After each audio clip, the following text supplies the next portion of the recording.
Chapter 1 Dhritarashtra ranged thus for battle on the sacred plain. On Kurukshetra say, Sanjaya.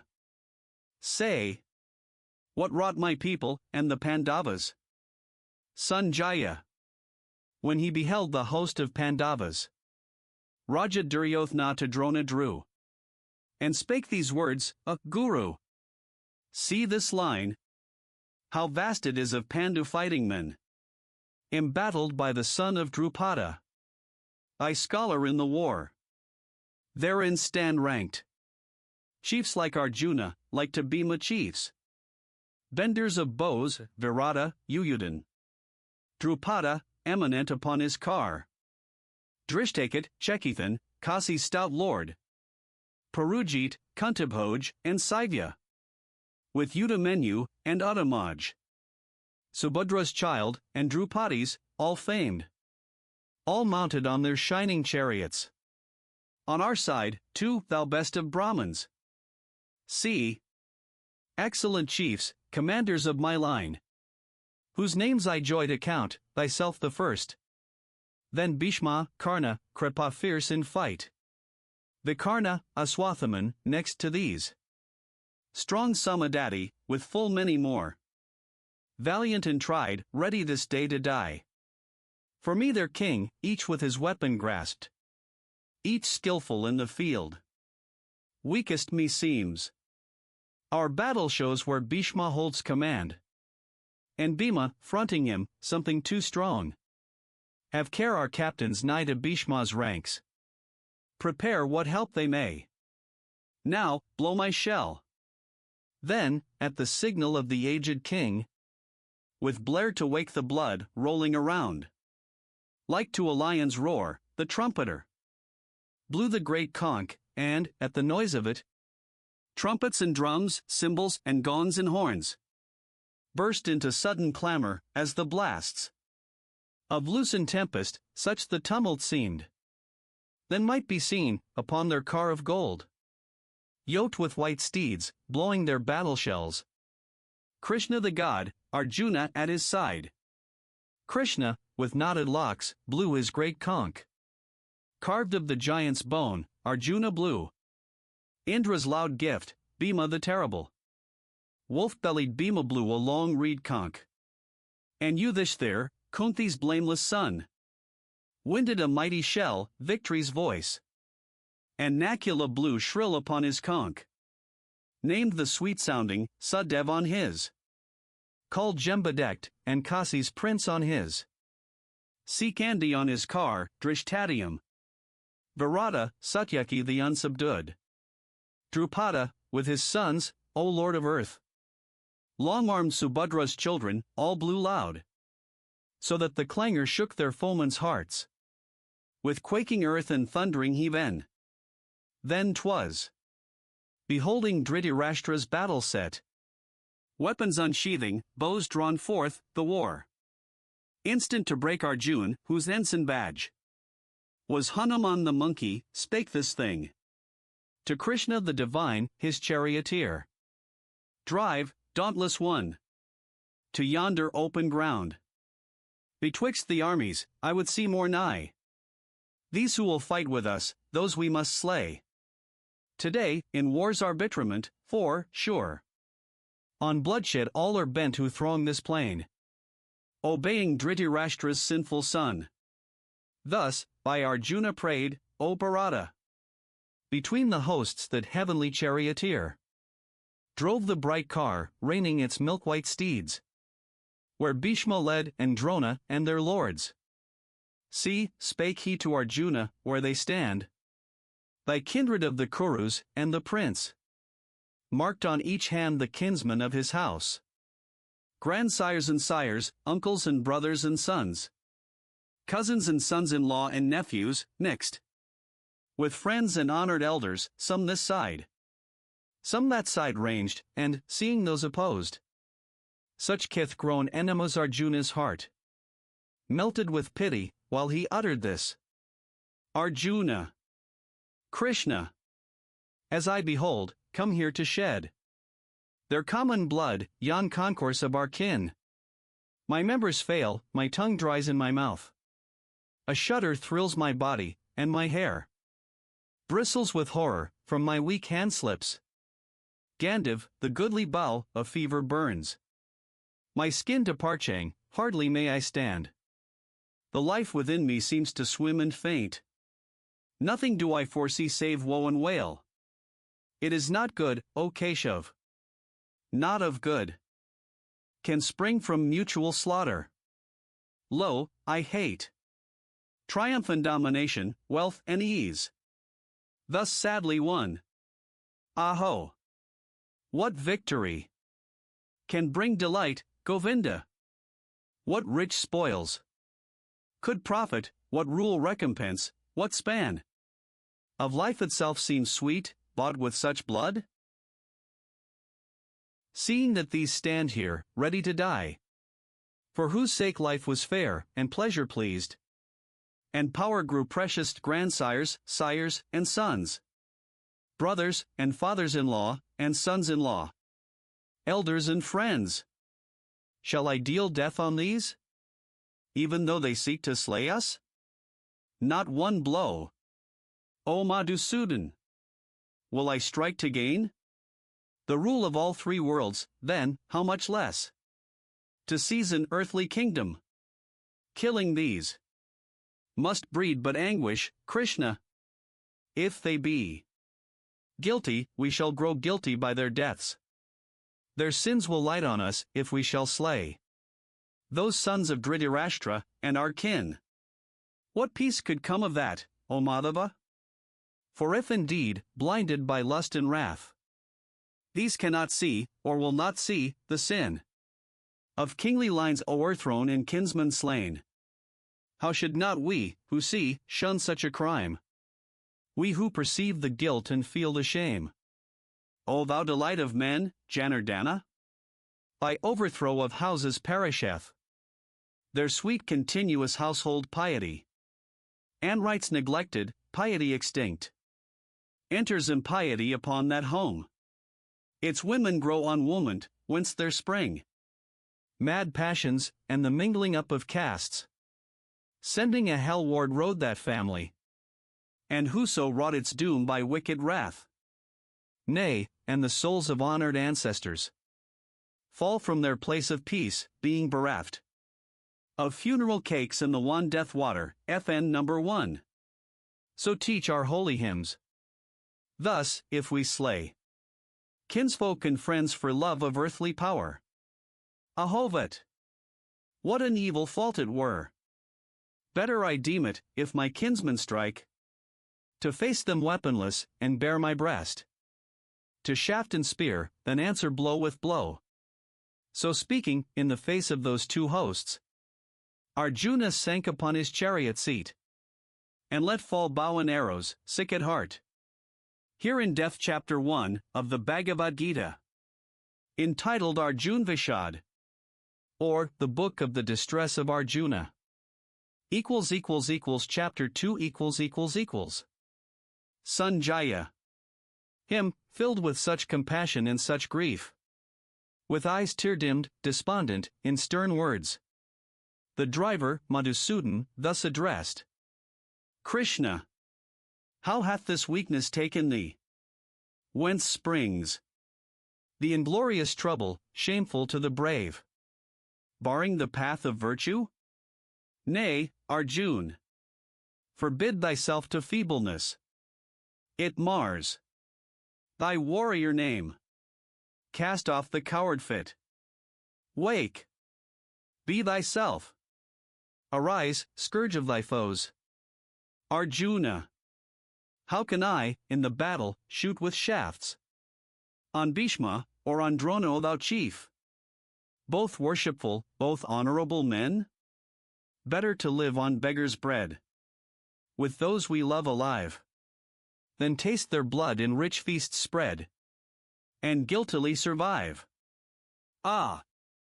Were it worse, who knows, to be victor or vanquished here, when those confront us angrily, whose death leaves living drear, in pity lost, by doubtings tossed, my thoughts distracted turn to thee, the guide I reverence most, that I may counsel learn.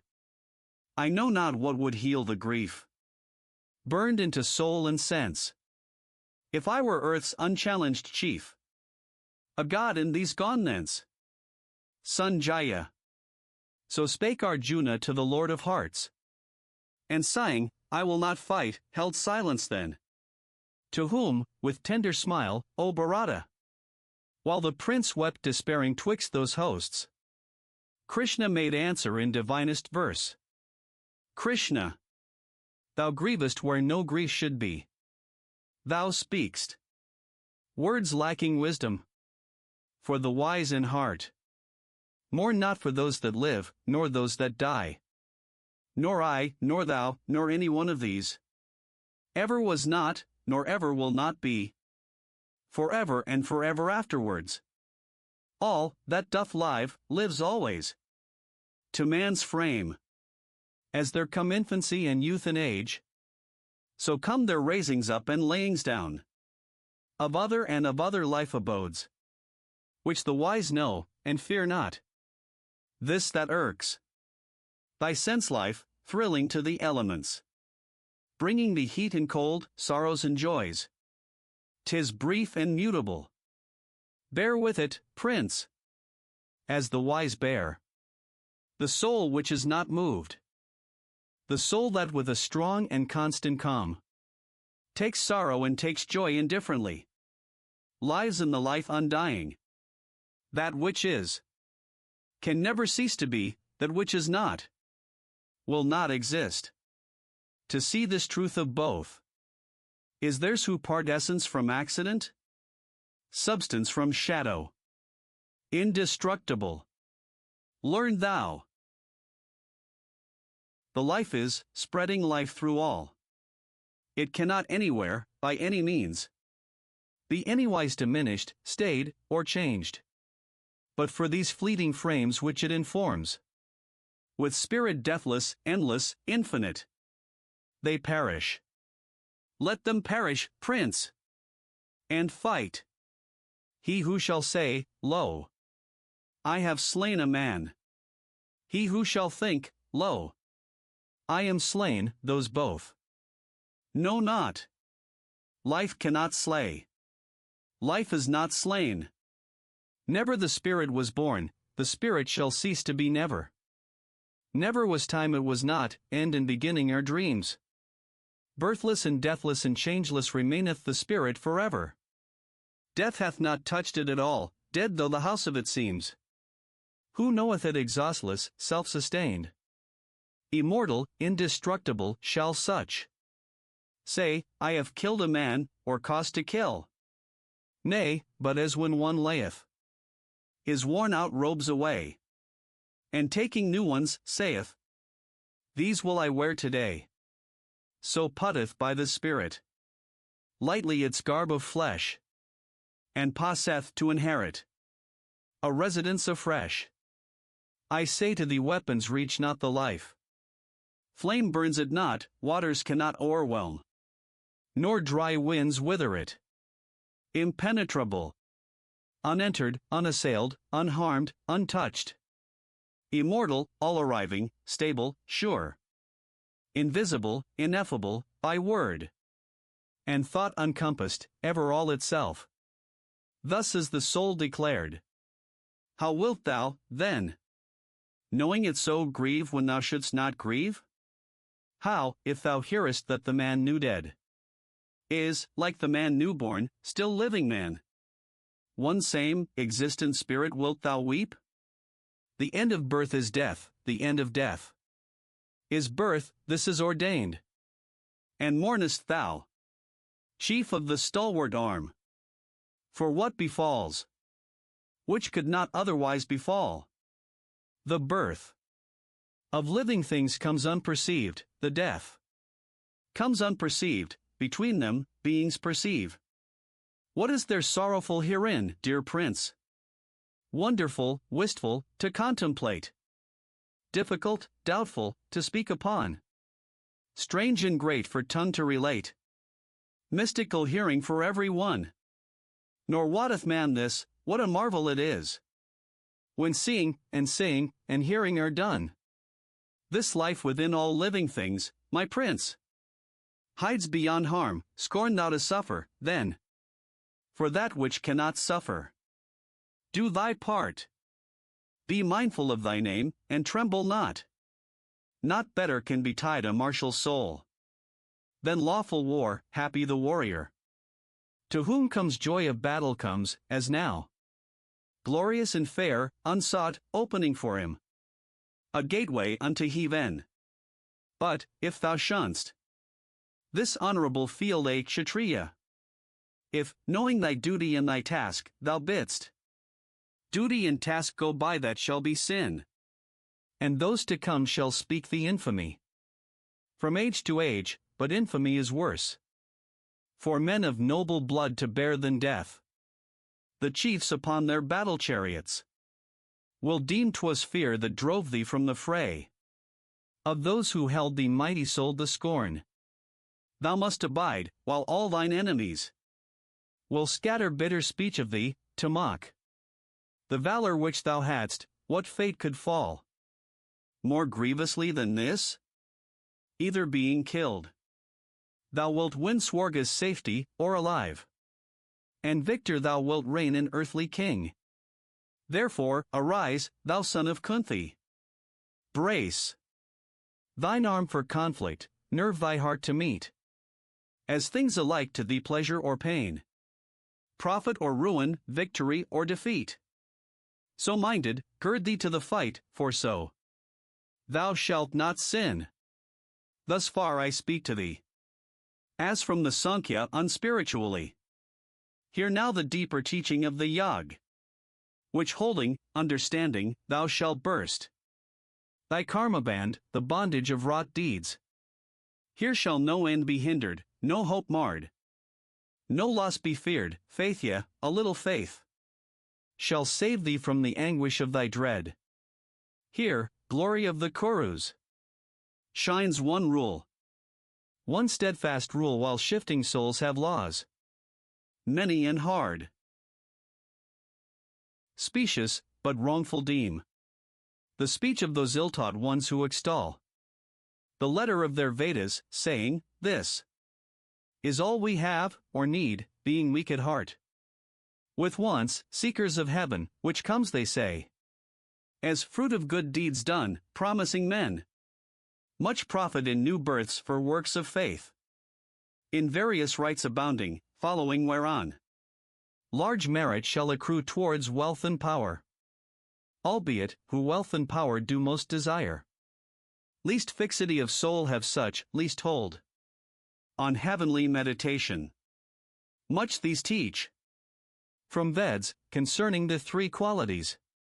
But thou, be free of the three qualities, free of the pairs of opposites, FN number 2, and free from that sad righteousness which calculates. Self-ruled, Arjuna. Simple, satisfied, FN number 3. Look, like as when a tank pours water forth to suit all needs, so do these Brahmins draw text for all wants from tank of holy writ. But thou, want not, ask not, find full reward of doing right in right. Let right deeds be thy motive, not the fruit which comes from them. And live in action. Labor. Make thine acts thy piety, casting all self aside, contemning gain and merit, equable in good or evil, equability is yog, is piety. Yet, the right act is less, far less, than the right thinking mind. Seek refuge in thy soul, have there thy heaven. Scorn them that follow virtue for her gifts. The mind of pure devotion even here casts equally aside good deeds and bad, passing above them unto pure devotion. Devote thyself, with perfect meditation comes perfect act, and the right-hearted rise. More certainly because they seek no gain. Forth from the bands of body, step by step, to highest seats of bliss. When thy firm soul hath shaken off those tangled oracles, which ignorantly guide, then shall it soar to high neglect of what's denied or said, this way or that way, in doctrinal writ, troubled no longer by the priestly lore. Safe shall it live, and sure, steadfastly bent on meditation. This is yoga in peace. Arjuna. What is his mark who hath that steadfast heart, confirmed in holy meditation? How know we his speech, Kesva? Sits he, moves he, like other men? Krishna. When one, O Pritha's son, abandoning desires which shake the mind, finds in his soul full comfort for his soul, he hath attained the yog. That man is such, in sorrows not dejected, and in joys not overjoyed, dwelling outside the stress of passion, fear, and anger, fixed in calms of lofty contemplation. Such an one is Muni, is the sage, the true recluse, he who to none and nowhere overbound by ties of flesh, takes evil things and good, neither desponding nor exulting. Such bears wisdom's plainest mark. He who shall draw, as the wise tortoise draws its 4 feet safe, under its shield, his 5 frail senses back, under the spirit's buckler from the world, which else assails them, such an one, my prince, hath wisdom's mark. Things that solicit sense hold off from the self-governed, nay, it comes. The appetites of him who lives beyond depart, aroused no more. Yet may it chance, O son of Kunti, that a governed mind shall sometime feel the sense storm sweep, and rest strong self-control by the roots. Let him regain his kingdom. Let him conquer this, and sit on me intent. That man alone is wise, who keeps the mastery of himself. If one ponders on objects of the sense, there springs attraction, from attraction grows desire. Desire flames to fierce passion, passion breeds recklessness, then the memory all betrayed lets noble purpose go, and saps the mind, till purpose, mind, and man are all undone. But, if one deals with objects of the sense, not loving and not hating, making them serve his free soul, which rests serenely Lord, lo, such a man comes to tranquility, and out of that tranquility shall rise the end and healing of his earthly pains. Since the will governed sets the soul at peace, the soul of the ungoverned is not his, nor hath he knowledge of himself, which lacked. How grows serenity? And, wanting that, whence shall he hope for happiness? The mind that gives itself to follow shows of sense seeth its helm of wisdom rent away, and, like a ship in waves of whirlwind, drives to wreck and death. Only with him, great prince, whose senses are not swayed by things of sense, only with him who holds his mastery, shows wisdom perfect. What is midnight gloom? To unenlightened soul shines wakeful day. To his clear gaze, what seems as wakeful day is known for night, thick night of ignorance. To his true-seeing eyes, such is the saint, and like the ocean, day by day receiving floods from all lands, which never overflows, its boundary line not leaping, and not leaving, fed by the rivers, but unswelled by those. So is the perfect one.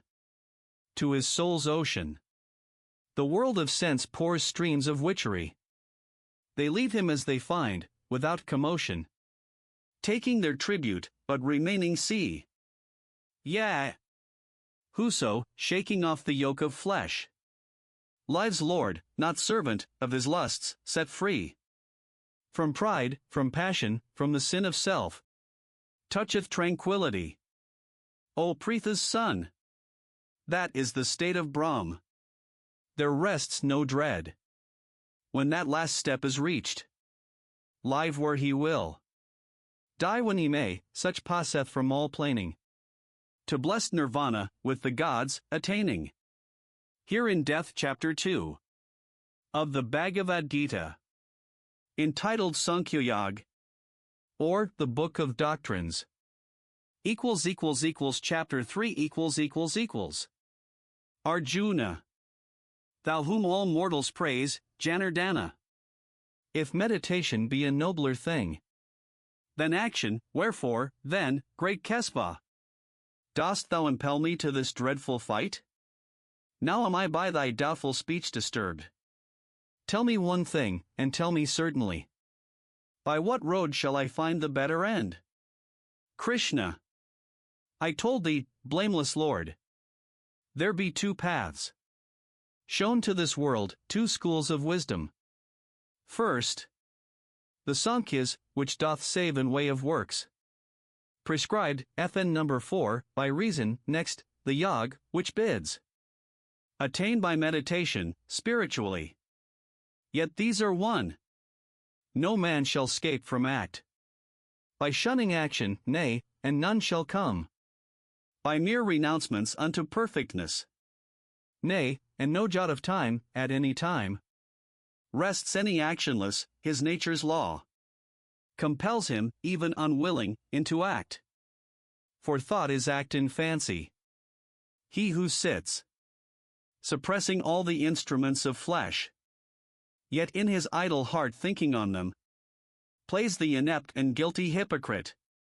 But he who, with strong body serving mind, gives up his mortal powers to worthy work, not seeking gain, Arjuna, such an one is honorable.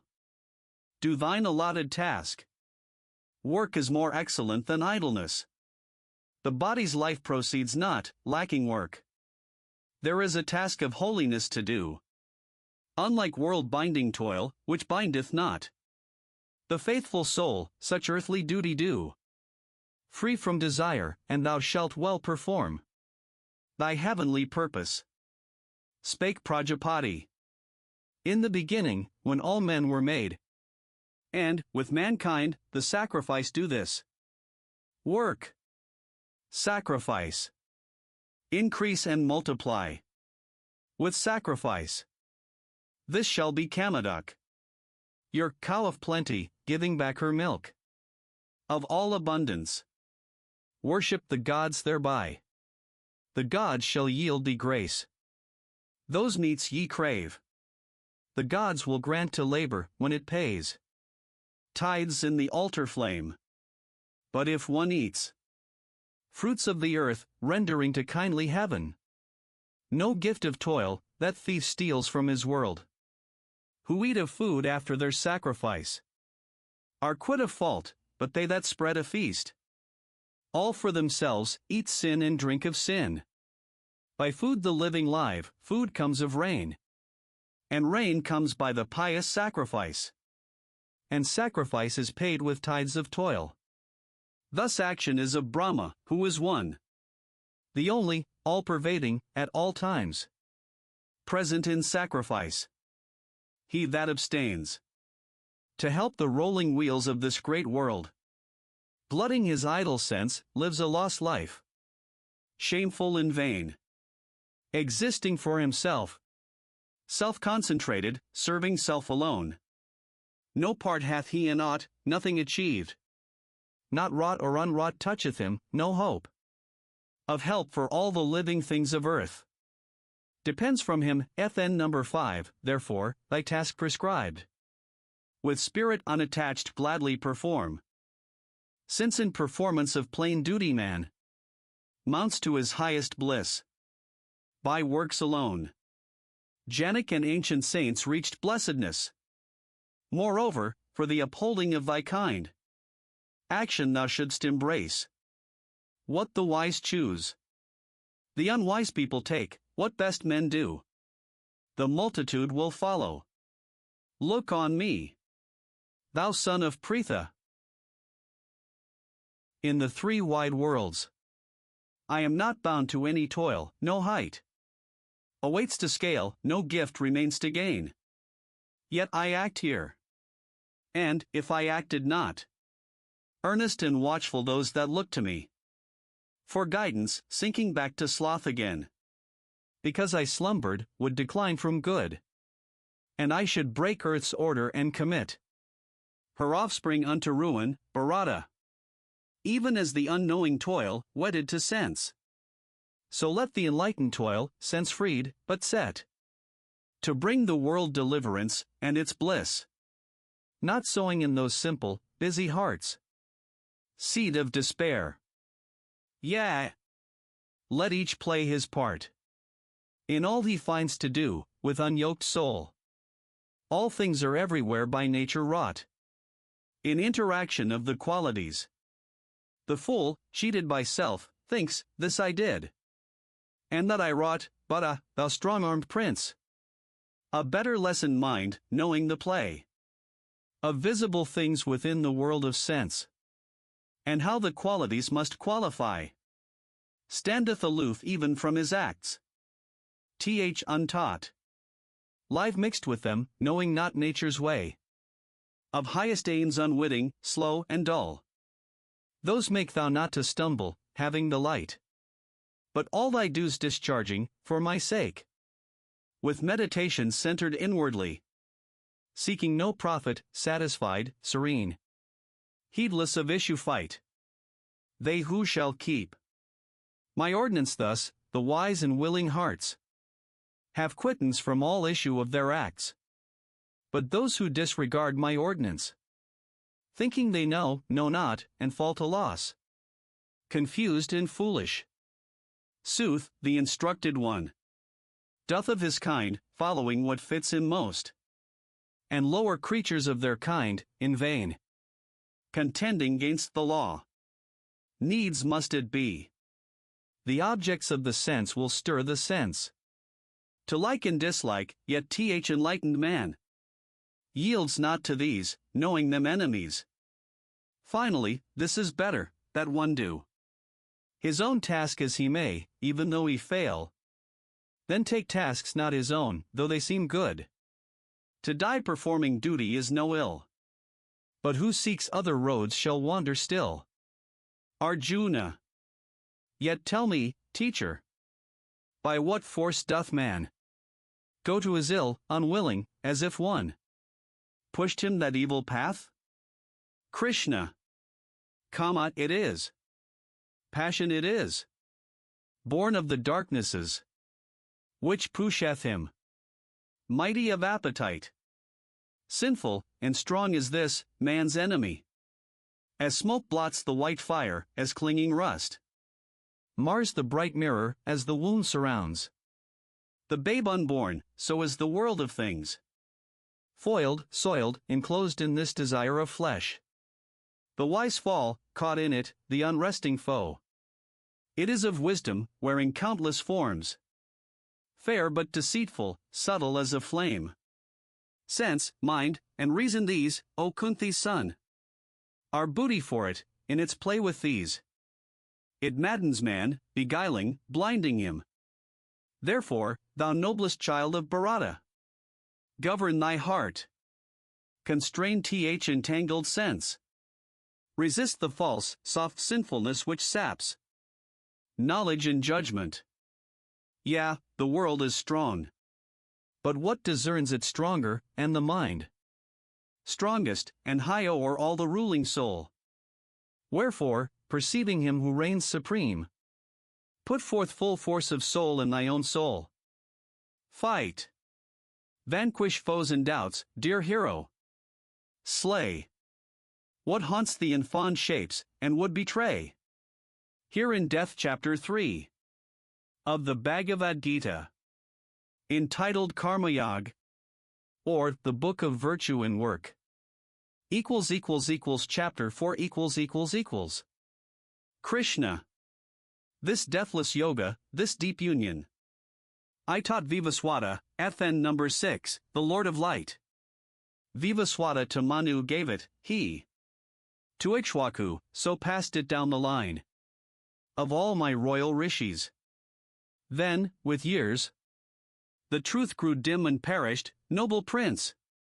Now once again to thee it is declared. This ancient lore, this mystery supreme. Seeing I find thee votary and friend. Arjuna. Thy birth, dear Lord, was in these later days. And bright Vivaswata's preceded time. How shall I comprehend this thing thou sayest? From the beginning it was I who taught? Krishna. Manifold the renewals of my birth. Have been, Arjuna. And of thy births, too. But mine I know, and thine thou knowest not. O slayer of thy foes. Albeit I be unborn, undying, indestructible. The Lord of all things living, not the less. By Maya, by my magic which I stamp on floating nature forms, the primal vast. I come, and go, and come. When righteousness declines, O Bharata. When wickedness is strong, I rise, from age to age, and take visible shape, and move a man with men. Succoring the good, thrusting the evil back. And setting virtue on her seat again. Who knows the truth touching my births on earth? And my divine work, when he quits the flesh. Puts on its load no more, falls no more down. To earthly birth, to me he comes, dear prince. Many there be who come. From fear set free. From anger, from desire, keeping their hearts fixed upon me, my faithful purified. By sacred flame of knowledge. Such as these. Mix with my being. Whoso worship me. Them I exalt, but all men everywhere shall fall into my path, albeit those souls which seek reward for works, make sacrifice. Now, to the lower gods, I say to thee, here have they their reward. But I am he. Made the four castes, and portioned them a place. After their qualities and gifts. Yeah, I. Created, the reposeful, I that live. Immortally, made all those mortal births. For works soil not my essence, being works. Wrought uninvolved, FN number 7, who knows me acting thus? Unchained by action, action binds not him. And, so perceiving, all those saints of old worked, seeking for deliverance. Work thou. As, in the days gone by, thy fathers did. Thou sayest, perplexed, it hath been asked before. By singers and by sages, what is act? And what inaction? I will teach thee this. And, knowing, thou shalt learn which work doth save. Needs must one rightly meditate those three. Doing, not doing, and undoing. Here. Thorny and dark the path is. He who sees how action may be rest action he is wisest mid his kind, he hath the truth. He doeth well, acting or resting.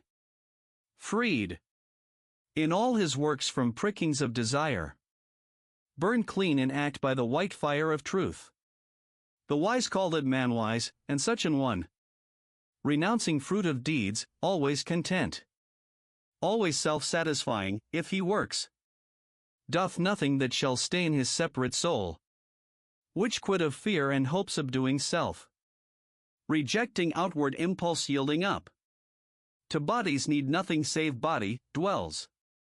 Sinless amid all sin, with equal calm. Taking what may befall, by grief unmoved. Unmoved by joy, unenvyingly, the same.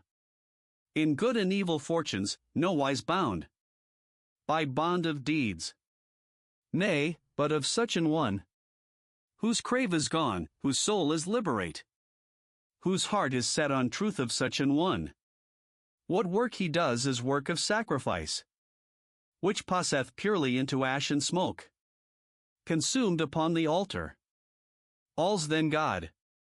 The sacrifice is Brahm, the ghee and grain. Our Brahm, the fire is Brahm, the flesh it eats. is Brahm, and unto Brahm attaineth he. Who, in such office, meditates on Brahm. Some votaries there be who serve the gods with flesh and altar smoke, but other some who, lighting subtler fires, make purer rite with will of worship. Of the which be they who, in white flame of continence, consume joys of the sense, delights of eye and ear, foregoing tender speech and sound of song. And they who, kindling fires with torch of truth, burn on a hidden altar stone the bliss of youth and love, renouncing happiness. And they who lay for offering there their wealth, their penance, meditation, piety, their steadfast reading of the scrolls, their lore, painfully gained with long austerities.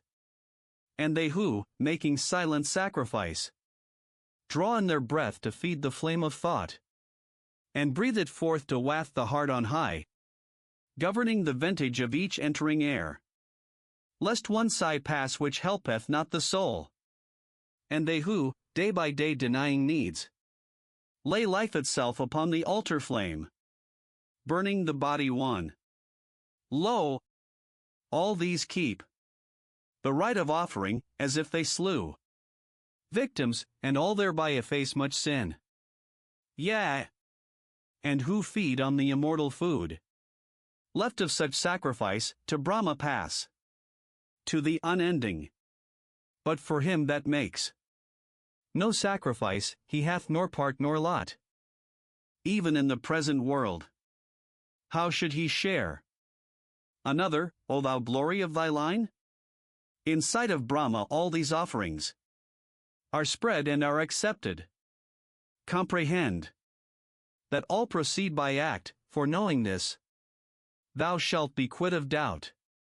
The sacrifice which knowledge pays is better than great gifts offered by wealth, since gifts worth, O my prince, lies in the mind which gives, the will that serves. And these are gained by reverence, by strong search, by humble heed of those who see the truth and teach it. Knowing truth, thy heart no more will ache with error, for the truth shall show all things subdued to thee, as thou to me.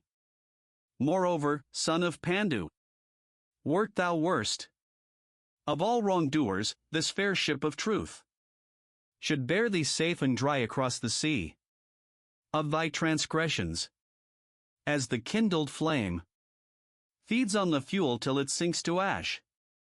So unto ash, Arjuna, unto naught, the flame of knowledge wastes works dross away. There is no purifier like thereto in all this world, and he who seeketh it shall find it, being grown perfect in himself.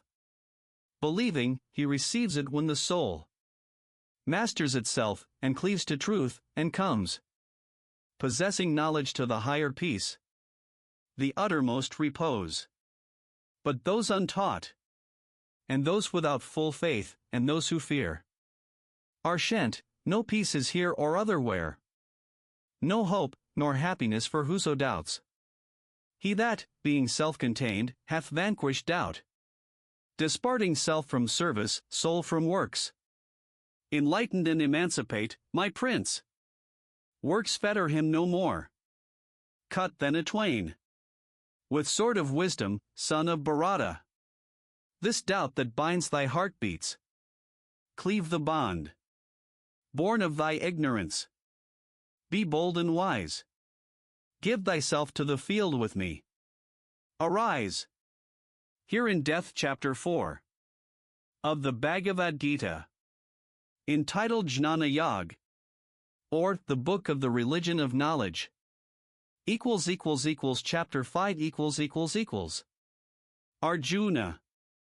Yet, Krishna, at the one time thou dost laud surcease of works, and, at another time, service through work. Of these twain plainly tell, which is the better way? Krishna, to cease from works is well, and to do works in holiness is well, and both conduct to bliss supreme. But of these twain the better way is his, who working piously refraineth not. That is the true renouncer, firm and fixed, who seeking not, rejecting not dwells proof against the opposites. FN number 8, O valiant prince! In doing, such breaks lightly from all deed. 'Tis the new scholar talks as they were two. This Sankhya and this Yoga, wise men know. Who husbands one plucks golden fruit of both. The region of high rest which Sankhyans reach, Yogans attain. Who sees these twain as one, sees with clear eyes. Yet such abstraction, chief, is hard to win without much holiness. Whoso is fixed in holiness, self-ruled, pure-hearted, lord of senses and of self, lost in the common life of all which lives. A yogayakt he is a saint who wends straightway to Brahm. Such an one is not touched by taint of deeds. Not of myself I do. Thus will he think who holds the truth of truths. In seeing, hearing, touching, smelling, when he eats, or goes, or breathes, slumbers or talks, holds fast or loosens, opes his eyes or shuts. Always assured this is the sense world plays with senses.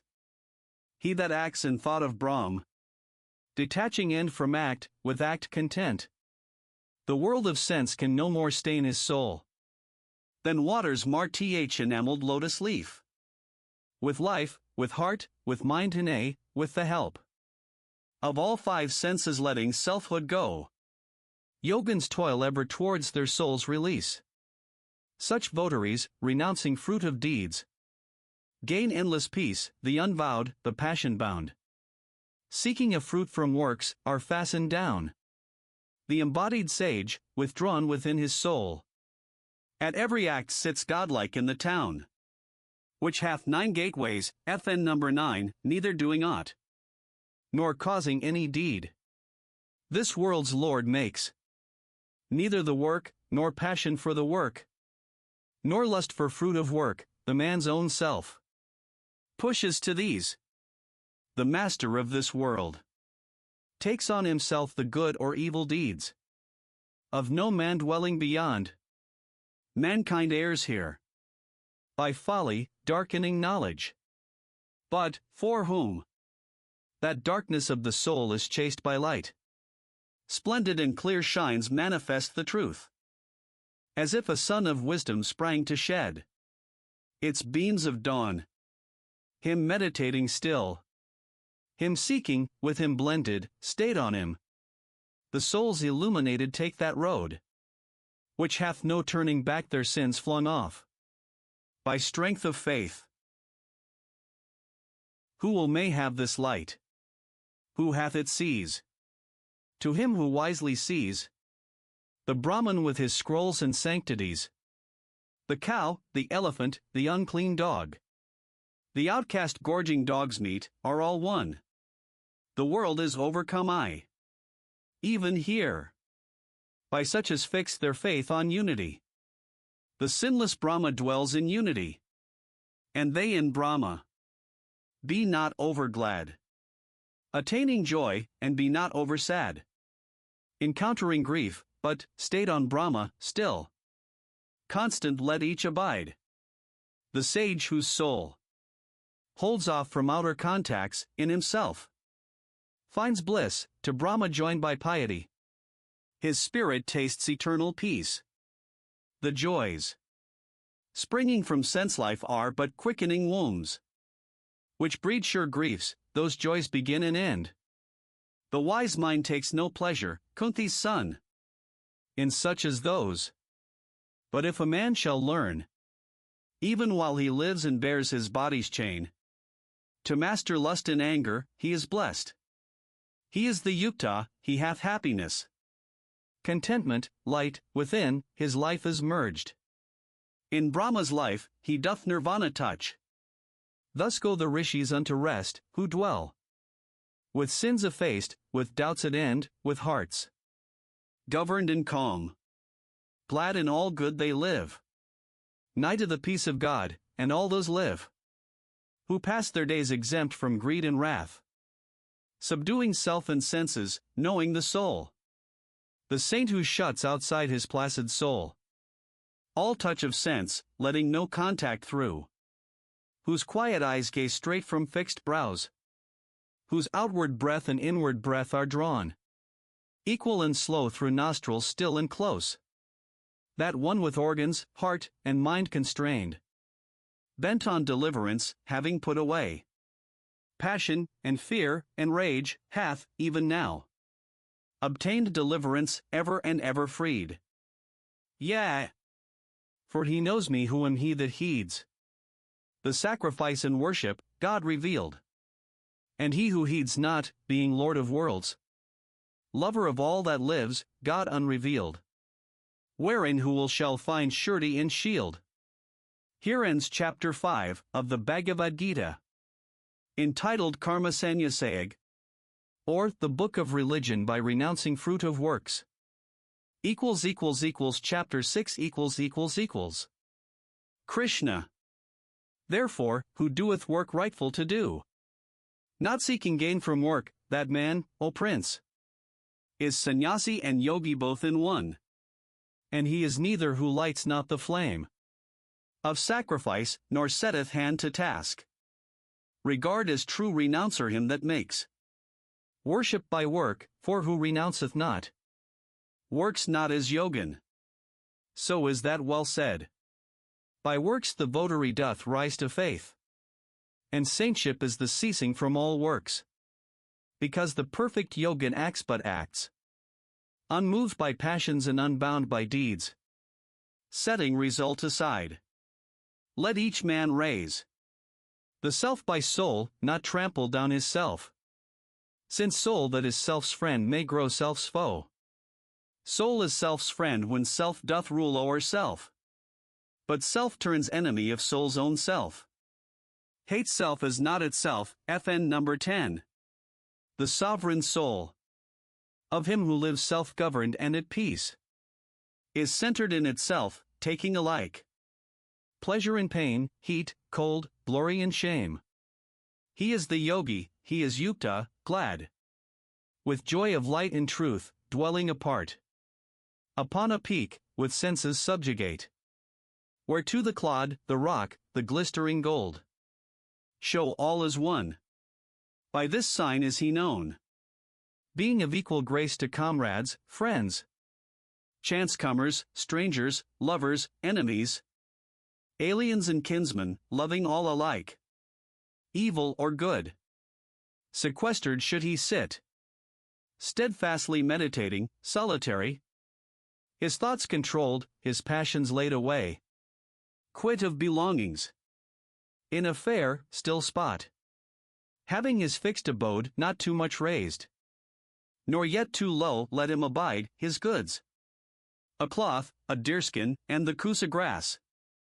There, setting hard his mind upon the one, restraining heart and senses, silent, calm, let him accomplish yoga, and achieve pureness of soul, holding immovable body and neck and head, his gaze absorbed upon his nose end, FN number 11, wrapped from all around, tranquil in spirit, free of fear, intent upon his brahmacharya vow, devout, musing on me, lost in the thought of me. That yogin, so devoted, so controlled, comes to the peace beyond my peace, the peace of high nirvana.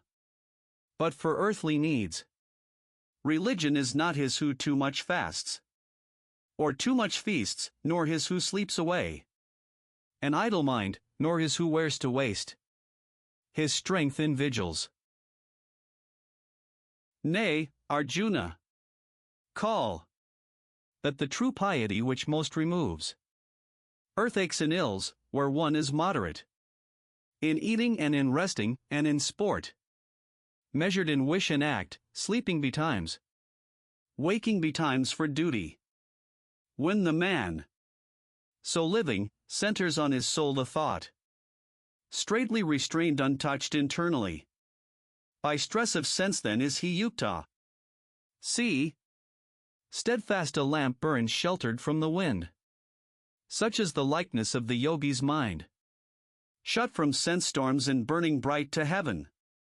When mind broods placid, soothed with holy wont. When self contemplates self and in itself. Hath comfort, when it knows the nameless joy. Beyond all scope of sense, revealed to soul. Only to soul. And, knowing, wavers not. True to the farther truth, when, holding this, it deems no other treasure comparable. But, harbored there, cannot be stirred or shook by any gravest grief, call that state peace. That happy severance yoga, call that man. The perfect yogin. Steadfastly the will must toil thereto, till efforts end in ease. And thought has passed from thinking, shaking off all longings bred by dreams of fame and gain. Shutting the doorways of the senses close. With watchful ward, so, step by step, it comes. To gift of peace assured and heart assuaged.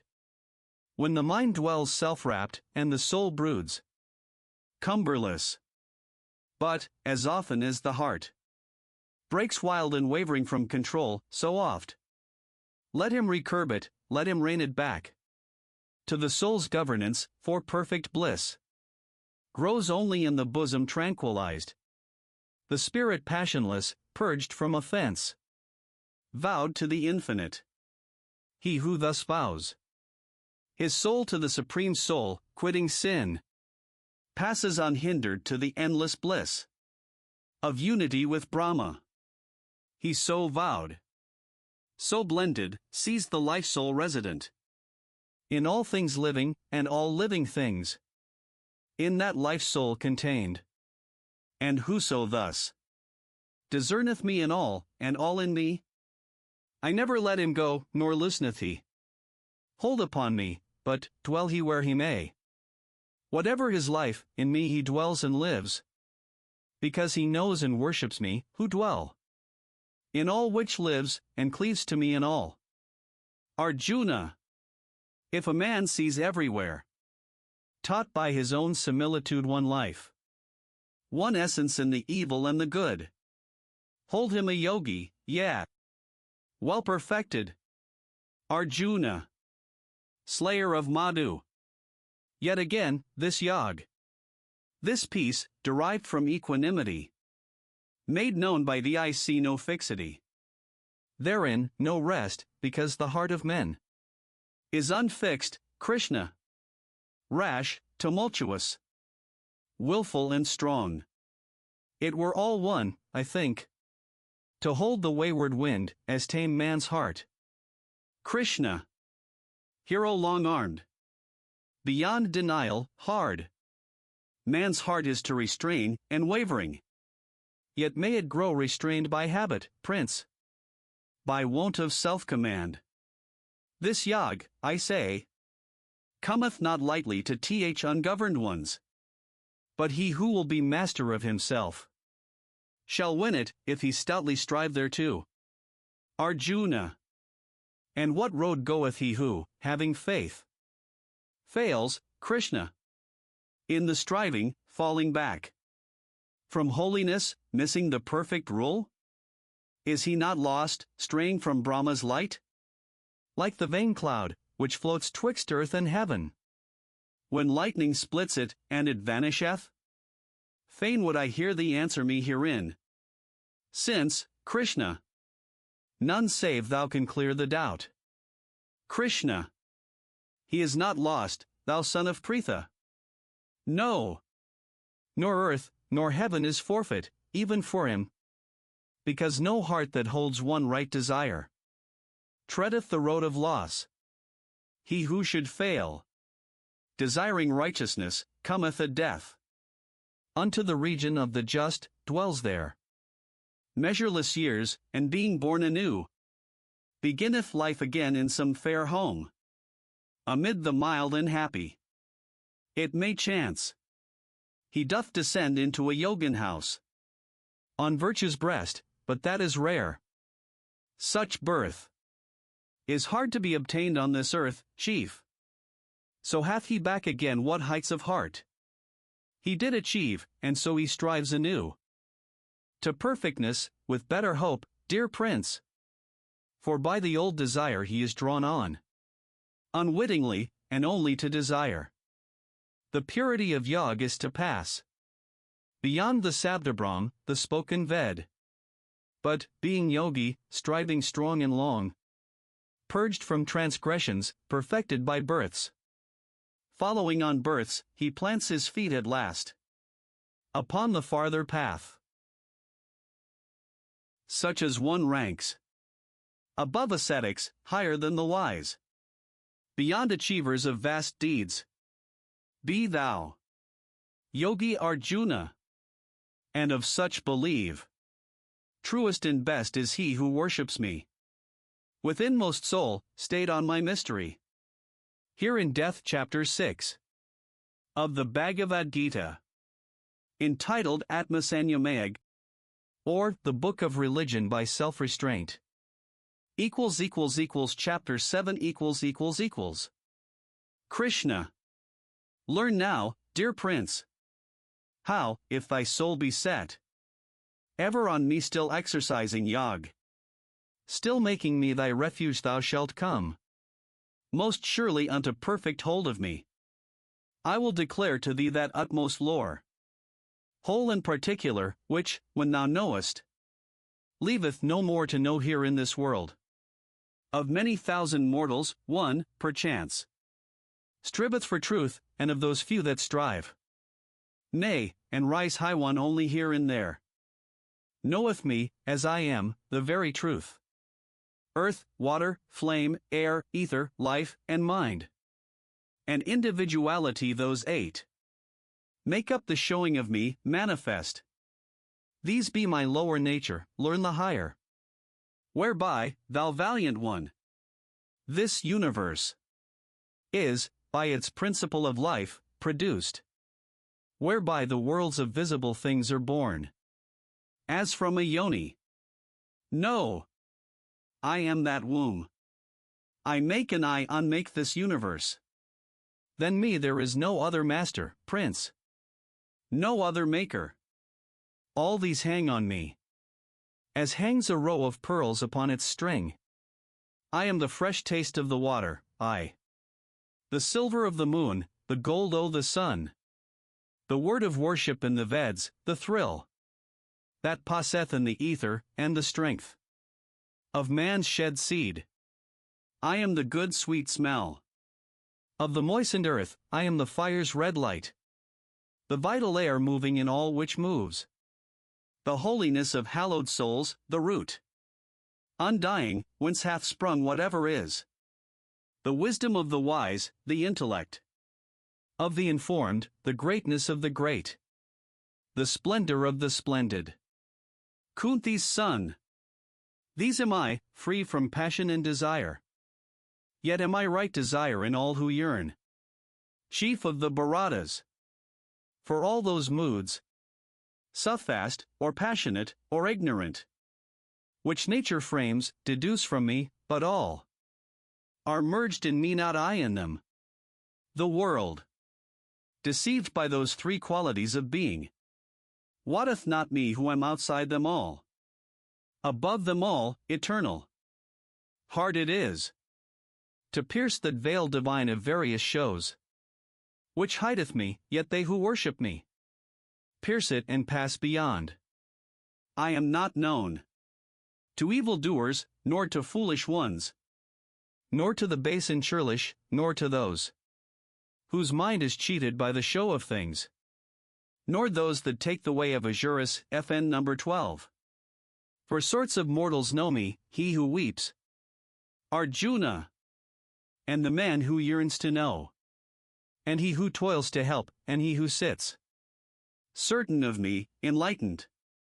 Of these 4, O Prince of India, highest, nearest, best, that last is, the devout soul, wise, intent upon the one.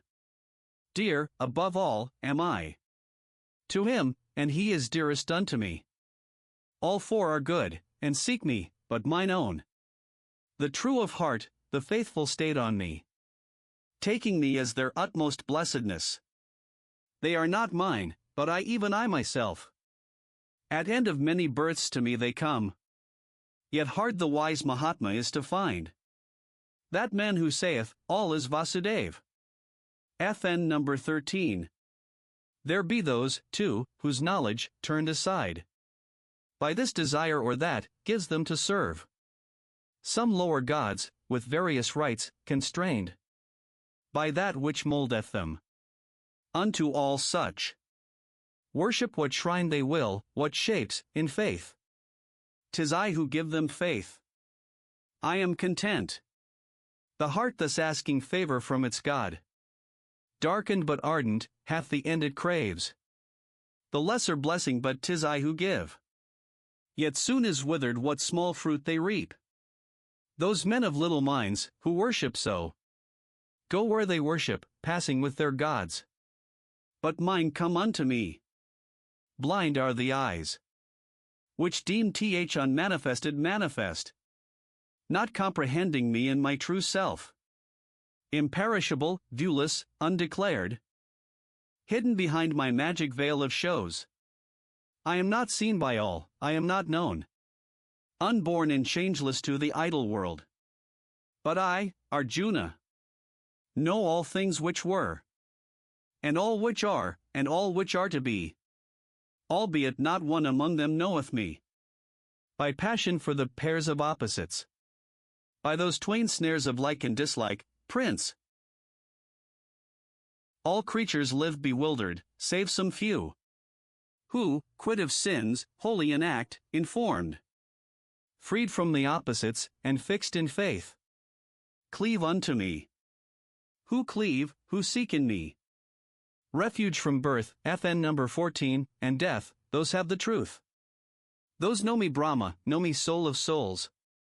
The Adhyatman, know karma, my work. Know I am Adhibhuta, Lord of life, and Adhidaiva, Lord of all the gods, and Adhyayajna, Lord of sacrifice. Worship me well, with hearts of love and faith, and find and hold me in the hour of death.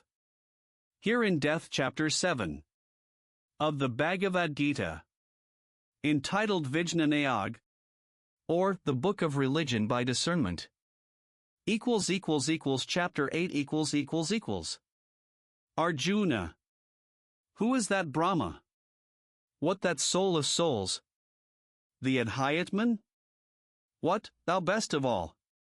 Thy work, the karma? Tell me what it is. Thou namest Adhibhuta? What again? Means Adhidaiva? Yeah, and how it comes. Thou canst be Adhyayajna in thy flesh? Slayer of Madhu. Further, make me know. How good men find thee in the hour of death. Krishna. I Brahma am, the one eternal God, and Adhyatman is my being's name. The soul of souls. What goeth forth from me, causing all life to live, is karma called, and manifested in divided forms. I am the Adhibhuta, Lord of lives, and Adhidaiva, Lord of all the gods, because I am Purusha, who begets, and Adhyayajna, Lord of sacrifice. I speaking with thee in this body here. Am, thou embodied one, for all the shrines. Flame unto me.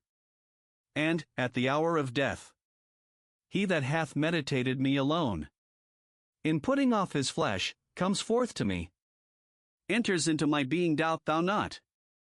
But, if he meditated otherwise, at hour of death, in putting off the flesh, he goes to what he looked for, Kunti's son, because the soul is fashioned to its like. Have me, then, in thy heart always, and fight. Thou too, when heart and mind are fixed on me, shalt surely come to me. All come who cleave, with never wavering will of firmest faith, owning none other gods, all come to me. The uttermost, Purusha, holiest. Whoso hath known me, Lord of sage and singer, Ancient of days, of all the three worlds stay. Boundless, but unto every atom bringer. Of that which quickens it, whoso, I say, hath known my form, which passeth mortal knowing. Seen my effulgence which no eye hath seen.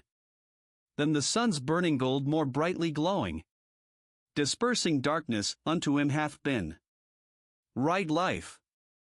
And, in the hour when life is ending, with mind set fast in trustful piety, drawing still breath beneath calm brows unbending, in happy peace that faithful one doth die, in glad peace passeth to Purusha's heaven, the place which they who read the Vedas name Aksharam, ultimate, whereto have striven. Saints and ascetics, their road is the same. That way the highest way goes he who shuts the gates of all his senses, locks desire. Safe in his heart, centers the vital airs. Upon his parting thought, steadfastly set. And, murmuring Om, the sacred syllable, emblem of Brahm dies, meditating me.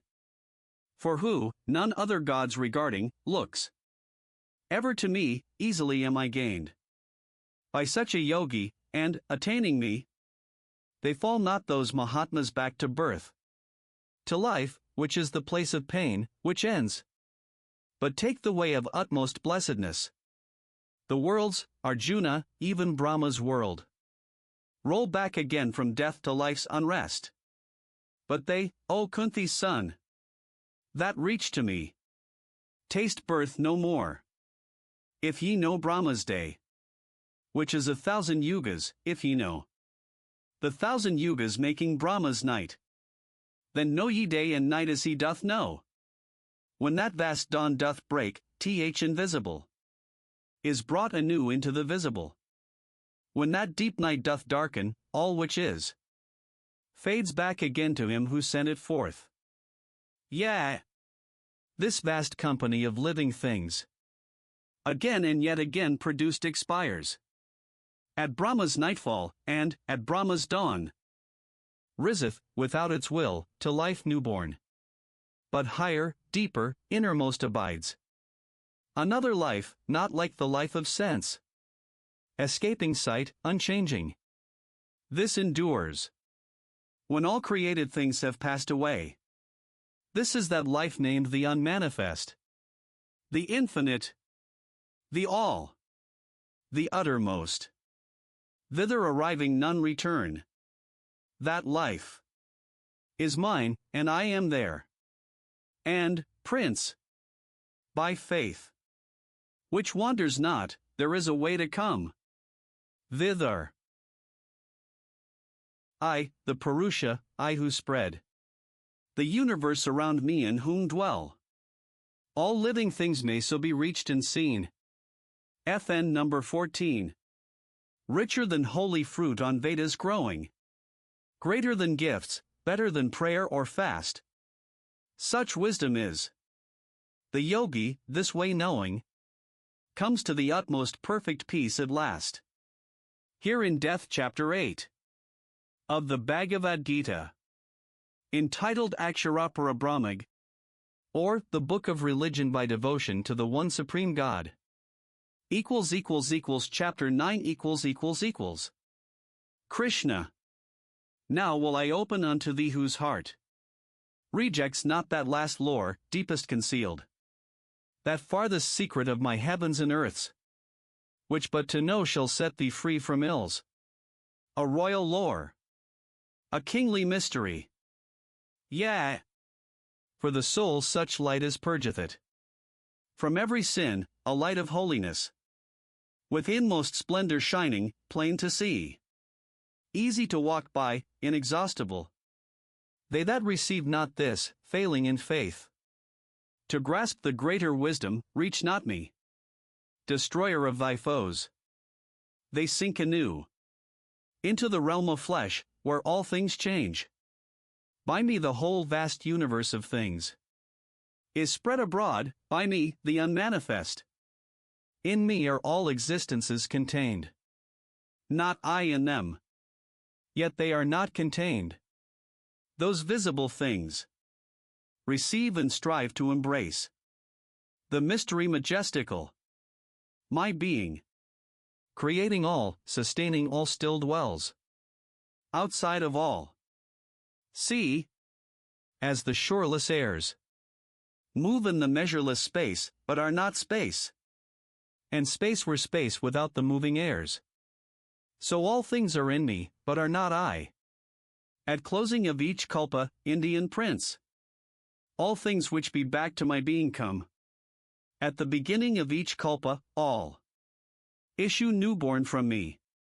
By energy. And help of Prakriti my outer self. Again, and yet again, I make go forth. The realms of visible things without their will. All of them by the power of Prakriti. Yet these great makings, Prince, involve me not. Enchain me not.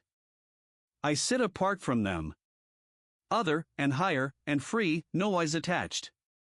Thus doth the stuff of worlds, molded by me, bring forth all that which is, moving or still, living or lifeless. Thus the worlds go on. The minds untaught mistake me, veiled in form. Not see they of my secret presence, not of my hid nature, ruling all which lives. Vain hopes pursuing, vain deeds doing, fed on vainest knowledge, senselessly they seek an evil way, the way of brutes and fiends. But my Mahatmas, those of noble soul, who tread the path celestial, worship me. With hearts unwandering, knowing me the source. Eternal source, of life. Unendingly. They glorify me, seek me, keep their vows. Of reverence and love, with changeless faith. Adoring me. Yeah, and those to adore. Who, offering sacrifice of wakened hearts, have sense of one pervading spirit stress? One force in every place, though manifold. I am the sacrifice. I am the prayer. I am the funeral cake set for the dead. I am the healing herb. I am the ghee, the mantra, and the flame, and that which burns. I am of all this boundless universe. The father, mother, ancestor, and guard. The end of learning. That which purifies. In lustral water. I am OM. I am. Rigveda, Samaveda, Yajurved. The way, the fosterer, the Lord, the judge. The witness, the abode, the refuge house. The friend, the fountain, and the sea of life. Which sends, and swallows up, treasure of worlds. And treasure chamber. Seed and seed sower. Whence endless harvests spring. Sun's heat is mine. Heaven's rain is mine to grant or to withhold. Death am I, and immortal life I am. Arjuna. Sat and Asat, visible life. And life invisible. Yeah. Those who learn. The threefold Veds, who drink the Soma wine. Purge sins, pay sacrifice from me they earn.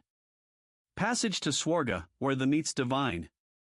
Of great gods feed them in high Indra's heaven. Yet they, when that prodigious joy is o'er, paradise spent, and wage for merits given, come to the world of death and change once more.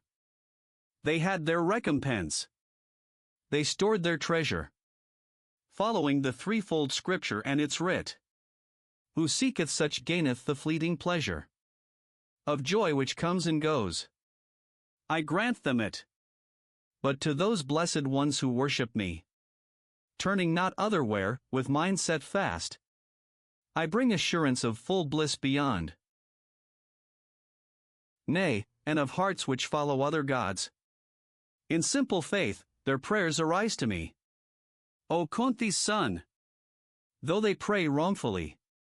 For I am the receiver and the Lord of every sacrifice, which these know not.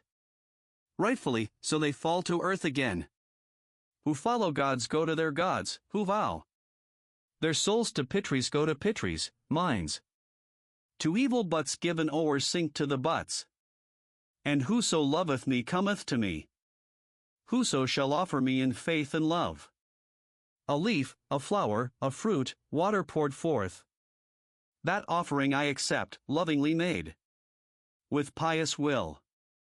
Whatever thou doest, Prince, eating or sacrificing, giving gifts, praying or fasting, let it all be done for me, as mine. So shalt thou free thyself from karma band, the chain which holdeth men. To good and evil issue, so shalt come safe unto me when thou art quit of flesh, by faith and abdication joined to me. I am alike for all. I know not hate. I know not favor. What is made is mine. But them that worship me with love, I love. They are in me, and I in them. Nay, Prince, if one of evil life turn in his thought straightly to me, count him amidst the good.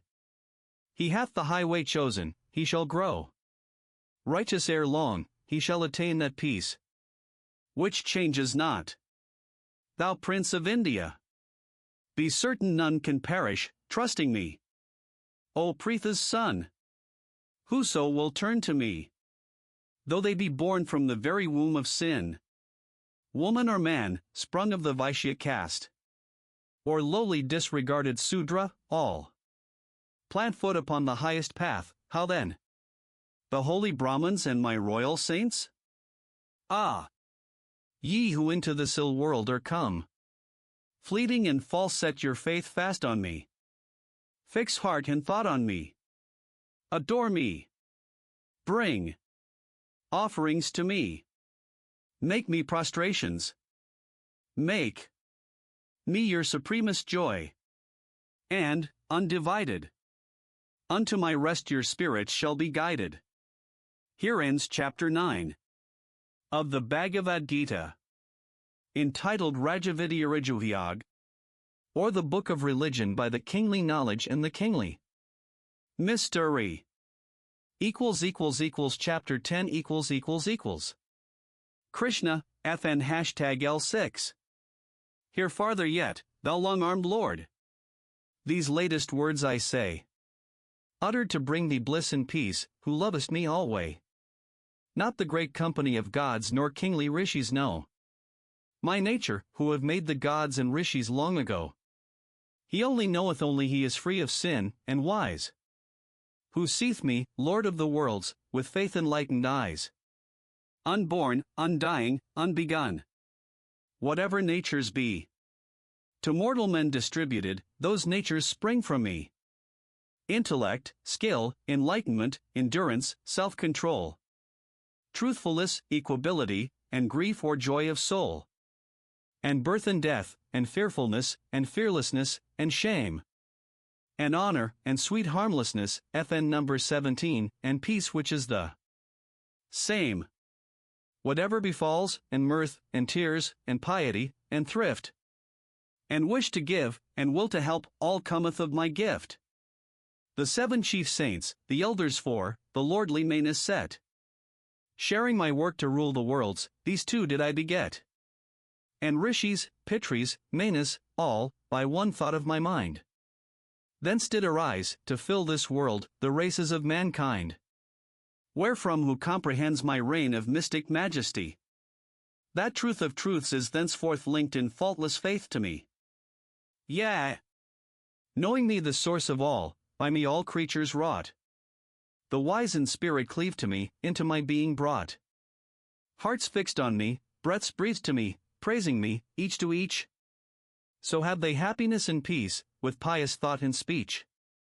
And unto these thus serving well, thus loving ceaselessly, I give a mind of perfect mood, whereby they draw to me. And, all for love of them, within their darkened souls I dwell. And, with bright rays of wisdom's lamp, their ignorance dispel. Arjuna. Yes. Thou art Parabrahm, the high abode, the great purification. Thou art God, eternal, all-creating, holy, first, without beginning, Lord of lords and gods, declared by all the saints by Narada, Vyasa Asita, and devil ass. And hear thyself declaring unto me, what thou hast said now know I to be truth. O Kesva! That neither gods nor men, nor demons comprehend thy mystery. Made manifest, divinest. Thou thyself. Thyself alone dost know, Maker supreme. Master of all the living. Lord of gods. King of the universe. To thee alone belongs to tell the heavenly excellence of those perfections wherewith thou dost fill these worlds of thine, pervading, immanent. How shall I learn, supremest mystery, to know thee, though I muse continually? Under what form of thine unnumbered forms mayst thou be grasped? Ah! Yet again recount, clear and complete, thy great appearances, the secrets of thy majesty and might. Thou high delight of men. Never enough. Can mine ears drink the Amrit, FN number 18, of such words? Krishna. Hanta. So be it. Kuru Prince. I will to thee unfold some portions of my majesty, whose powers are manifold. I am the spirit seated deep in every creature's heart. From me they come, by me they live, at my word they depart. Vishnu of the Adithias I am, those lords of light. Marichi of the Maruts, the kings of storm and blight. By day I gleam, the golden sun of burning cloudless noon. By night, amid the asterisms I glide, the dappled moon. Of Vedas I am Samaved, of gods in Indra's heaven. Vaspa, of the faculties to living beings given. The mind which apprehends and thinks, of Rudra's Sankara. Of Yakshas and of Rakshasas, Vitesh, and Pavaka. Of Vasus, and of mountain peaks Meru, Vrihaspati. Know me mid-planetary powers, mid-warriors heavenly. Skanda, of all the water floods the sea which drinketh each. And Brigu of the holy saints, and OM of sacred speech. Of prayers the prayer ye whisper wink with a frown FN number 19, of hills Himala's snow. And Aswatha, the fig tree, of all the trees that grow.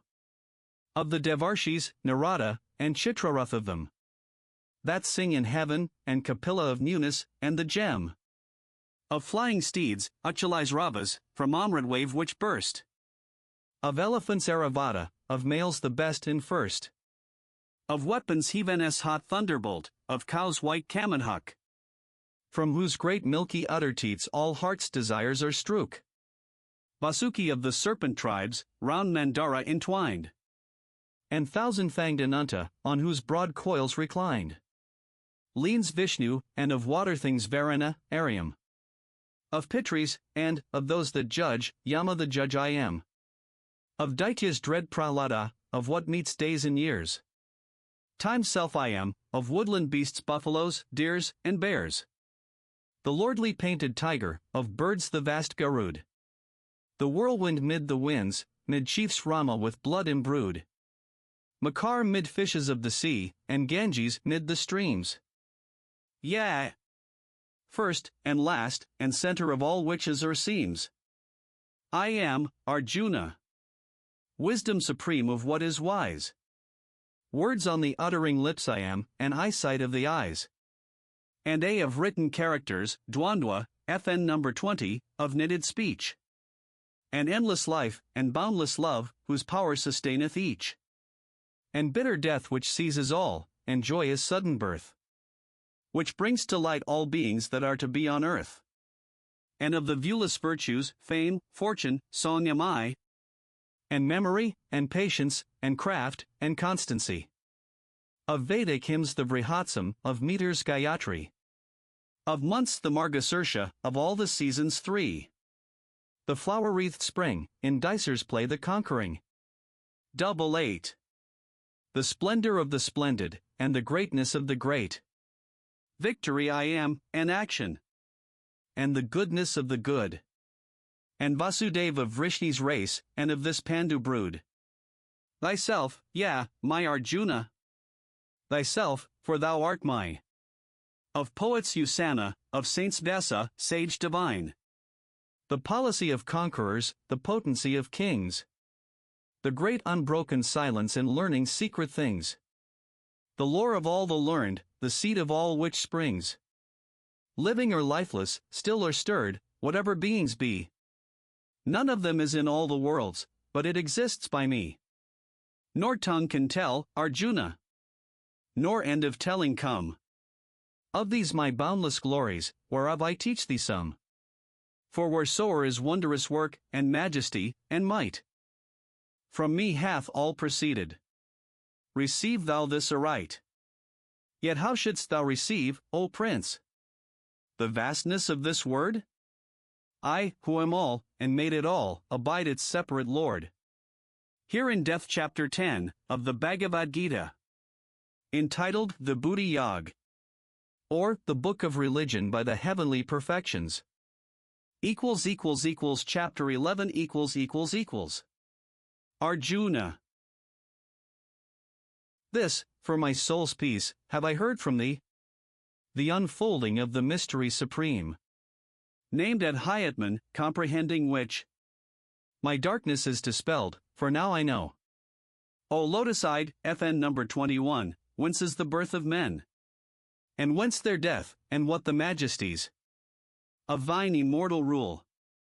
Fain would I see, as thou thyself declarest it, sovereign Lord, the likeness of that glory of thy form, wholly revealed.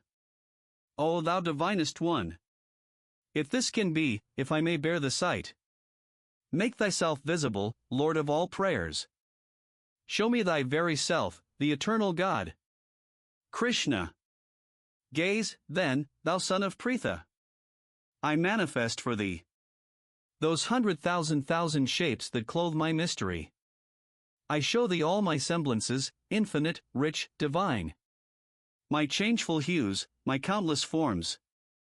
See, in this face of mine, Adithyas, Vasus, Rudras, Ashwins, and Maruts, see.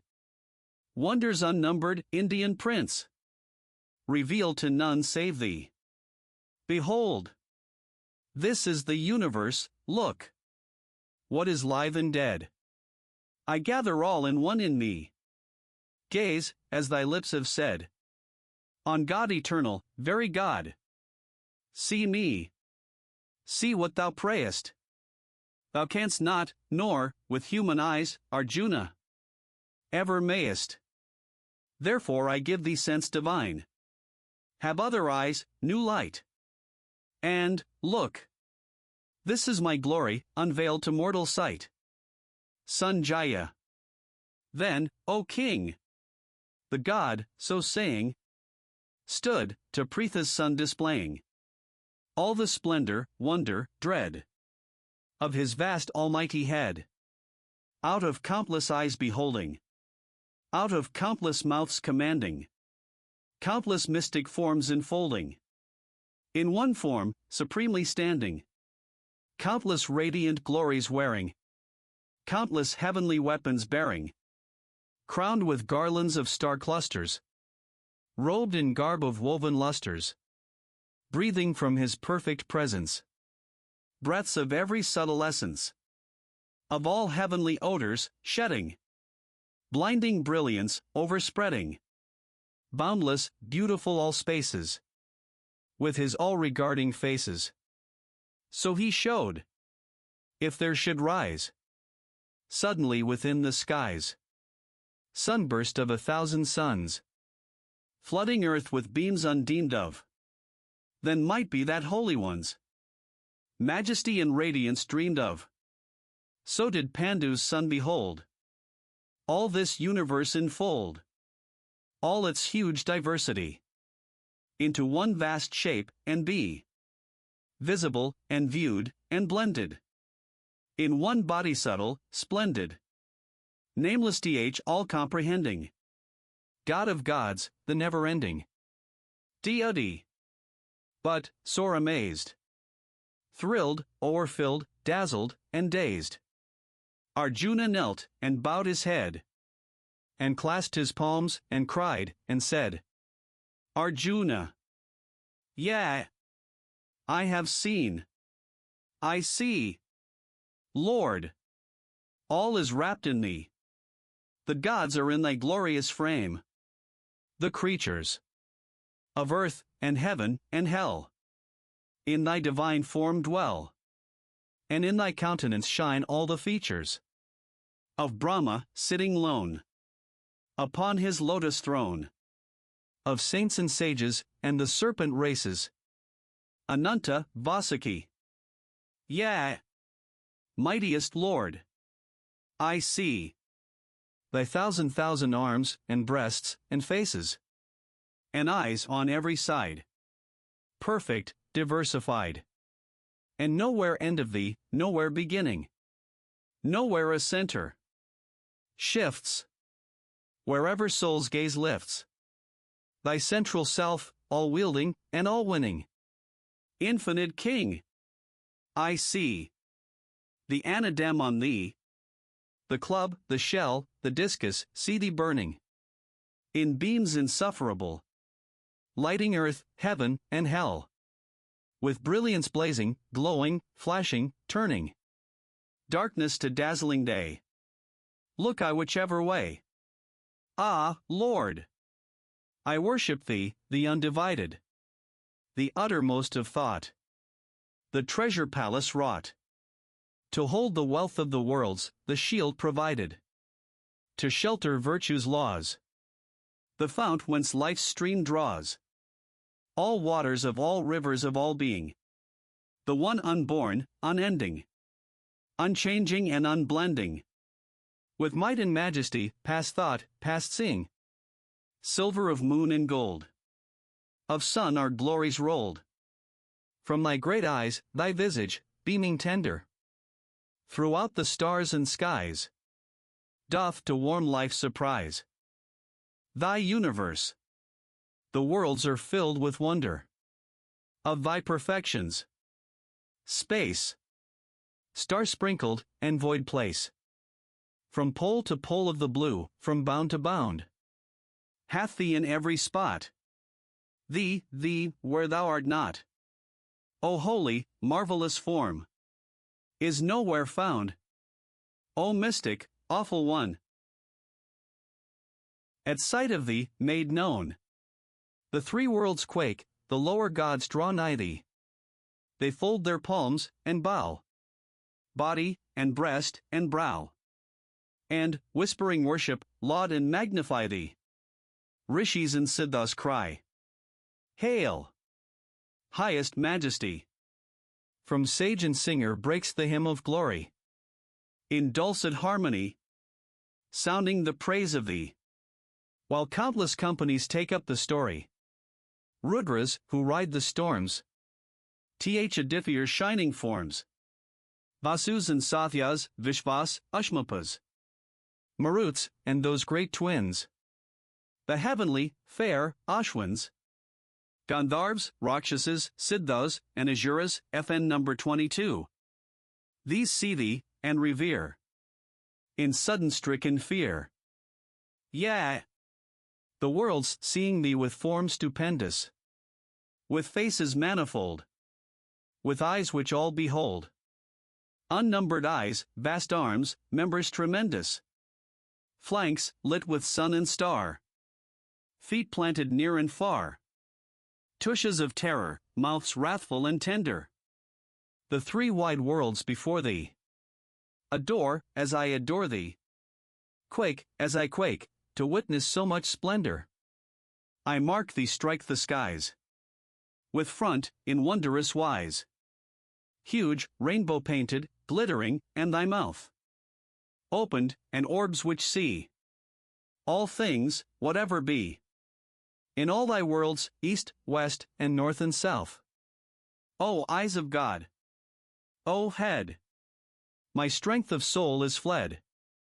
Gone is heart's force, rebuked is mind's desire. When I behold thee so, with awful brows aglow, with burning glance and lips lighted by fire, fierce as those flames which shall consume, at close of all, earth, heaven. Ah me! I see no earth and heaven. Thee, Lord of Lords, I see the only thee. Now let thy mercy unto me be given. Thou refuge of the world. Lo! To the cavern hurled. Of thy wide open throat and lips white tushed, I see our noblest ones. Great Dhritarashtra's sons. Bhishma, Drona, and Karna, caught and crushed. The kings and chiefs drawn in. That gaping gorge within. The best of both these armies torn and riven. Between thy jaws they lie. Mangled full bloodily. Ground into dust and death. Like streams down-driven. With helpless haste, which go in headlong furious flow. Straight to the gulfing deeps of th unfilled ocean. So to that flaming cave. Those heroes great and brave. Pour, in unending streams, with helpless motion. Like moths which in the night flutter towards a light. Drawn to their fiery doom, flying and dying. So to their death still thrown. Blind, dazzled, borne alone.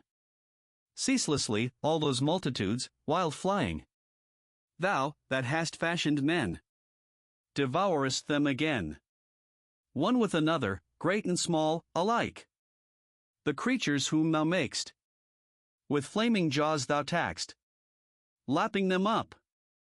Lord God, thy terrors strike from end to end of earth, filling life full from birth to death with deadly, burning, lurid dread. Ah, Vishnu, make me know, why is thy visage so? Who art thou, feasting thus upon thy dead? Who? Awful deity, I bow myself to thee. Namastate, Devavara. Prazid, FN number 23. O mightiest Lord. Rehearse. Why hast thou face so fierce? Whence doth this aspect horrible proceed? Krishna. Thou sayest me is time who kills. Time who brings all to doom. The slayer time, ancient of days, come hither to consume. Excepting thee, of all these hosts of hostile chiefs arrayed, there stands not one shall leave alive the battlefield. Dismayed. No longer be. Arise. Obtain renown. Destroy thy foes. Fight for the kingdom waiting thee when thou hast vanquished those. By me they fall not thee. The stroke of death is dealt them now. Even as they show thus gallantly, my instrument art thou. Strike, strong-armed prince, at Drona. At Bhishma strike. Deal death. On Karna, Jayadratha, stay all their warlike breath. 'Tis I who bid them perish. Thou wilt but slay the slain. Fight. They must fall, and thou must live, victor upon this plain. Sanjaya, hearing mighty Keshav's word, tremblingly that helmed lord, clasped his lifted palms, and praying, grace of Krishna stood there, saying, with bowed brow and accents broken, these words, timorously spoken. Arjuna, worthily, Lord of might, the whole world hath delight in thy surpassing power, obeying thee. The Rakshases, in dread, at sight of thee, are sped to all four quarters, and the company of Siddhos sound thy name. How should they not proclaim thy majesties, divinest, mightiest? Thou Brahm, than Brahma greater, thou infinite creator, thou God of gods, life's dwelling place and rest, thou, of all souls the soul, the comprehending whole, of being formed, and formless being the framer. O utmost one! O Lord! Older than Eld, who stored the worlds with wealth of life. O treasure claimer! Who wottest all, and art wisdom thyself. O part in all, and all, for all from thee have risen. Numberless now I see. The aspects are of thee. Vayu, FN number 24, thou art, and he who keeps the prison. Of Narak, Yama dark. And Agni's shining spark. Varana's waves are thy waves. Moon and starlight are thine. Prajapati art thou, and 'tis to thee they knelt in worshipping the old world's far light, the first of mortal men. Again, thou God. Again. 1,000,000 times be magnified. Honor and worship be.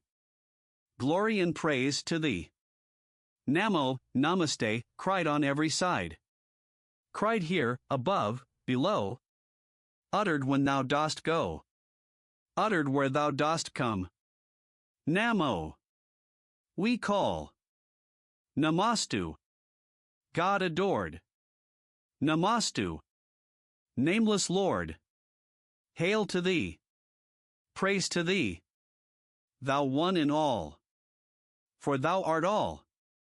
Yeah, thou. Ah. If in anger now thou shouldst remember I did think thee friend, speaking with easy speech, as men use each to each, did call thee Krishna, Prince, nor comprehend thy hidden majesty, the might, the awe of thee, did, in my heedlessness, or in my love, on journey, or in jest, or when we lay at rest, sitting at council, straying in the grove, alone, or in the throng, do thee, most holy, wrong. Be thy grace granted for that witless sin. For thou art, now I know, Father of all below, of all above, of all the worlds within, Guru of gurus, more to reverence and adore than all which is adorable and high. How, in the wide worlds three, should any equal be? Should any other share thy majesty? Therefore, with body bent and reverent intent, I praise, and serve, and seek thee, asking grace. As father to a son, as friend to friend, as one who loveth to his lover, turn thy face in gentleness on me. Good is it I did see this unknown marvel of thy form. But fear mingles with joy. Retake, dear Lord, for pity's sake, thine earthly shape, which earthly eyes may bear. Be merciful, and show the visage that I know. Let me regard thee, as of yore, arrayed with disk and forehead gem, with mace and anadem, thou that sustainest all things, undismayed. Let me once more behold, before my loved of old, thou of the 1,000 arms and countless eyes, this frightened heart is fain to see restored again my charioteer in Krishna's kind disguise. Krishna. Yea, thou hast seen, Arjuna, because I loved thee well, the secret countenance of me, revealed by mystic spell, shining, and wonderful, and vast, majestic, manifold, which none save thou in all the years had favor to behold. For not by Vedas cometh this, nor sacrifice, nor alms, nor works well done, nor penance long, nor prayers, nor chaunted psalms, that mortal eye should bear to view the immortal soul unclad, Prince of the Kurus. This was kept for thee alone. Be glad. Let no more trouble shake thy heart, because thine eyes have seen my terror with my glory. As I before have been, so will I be again for thee, with lightened heart behold. Once more I am thy Krishna, the form thou knewst of old. Sanjaya. These words to Arjuna spake Vasudev, and straight did take back again the semblance dear of the well-loved charioteer. Peace and joy it did restore, when the prince beheld once more mighty Brahma's form and face, clothed in Krishna's gentle grace. Arjuna. Now that I see come back, Janardana, This friendly human frame, my mind can think. Calm thoughts once more, my heart beats still again. Krishna. Yeah. It was wonderful and terrible to view me as thou didst, dear prince. The gods dread and desire continually to view. Yet not by Vedas, nor from sacrifice, nor penance, nor gift-giving, nor with prayer, shall any so behold, as thou hast seen. Only by fullest service, perfect faith, and uttermost surrender am I known, and seen, and entered into, Indian prince. Who doeth all for me, who findeth me? In all, adoreth always, loveth all. Which I have made, and me, for love's sole end. That man, Arjuna, unto me doth wend. Here in Death Chapter 11 of the Bhagavad Gita, entitled Viswarupadarsanam, or the Book of the Manifesting of the One in Manifold. Chapter 12 Arjuna. Lord, of the men who serve thee true in heart, as God revealed, and of the men who serve, worshipping the unrevealed, unbodied, far, which take the better way of faith and life. Krishna. Whoever serve me as I show myself, constantly true, in full devotion fixed, those hold I very holy. But who serve, worshipping me the one, the invisible, the unrevealed, unnamed, unthinkable, uttermost, all-pervading, highest, sure, who thus adore me, mastering their sense, of one set mind to all, glad in all good. These blessed souls come unto me. Yet, hard the travail is for such as bend their minds to reach unmanifest that viewless path shall scarce be trod by man bearing the flesh. But whereso any doeth all his deeds, renouncing self for me, full of me, fixed, to serve only the highest, night and day, musing on me him will I swiftly lift forth from life's ocean of distress and death, whose soul clings fast to me. Cling now to me. Clasp me with heart and mind. So shalt thou dwell surely with me on high. But if thy thought droops from such height, if thou be'st weak to set body and soul upon me constantly, despair not. Give me lower service. Seek to reach me, worshipping with steadfast will. And, if thou canst not worship steadfastly, work for me, toil in works pleasing to me. For he that laboureth right for love of me shall finally attain. But, if in this thy faint heart fails, bring me thy failure. Find refuge in me. Let fruits of labor go, renouncing hope for me, with lowliest heart. So shalt thou come, for, though to know is more than diligence, yet worship better is than knowing, and renouncing better still. Near to renunciation, very near, dwelleth eternal peace. Who hateth not of all which lives, living himself benign, compassionate, from arrogance exempt from love of self, unchangeable, by good or ill, patient, contented, firm, in faith, mastering himself, true to his word, seeking me, heart and soul, vowed unto me. That man I love, who troubleth not his kind, and is not troubled by them, clear of wrath, living too high for gladness, grief, or fear.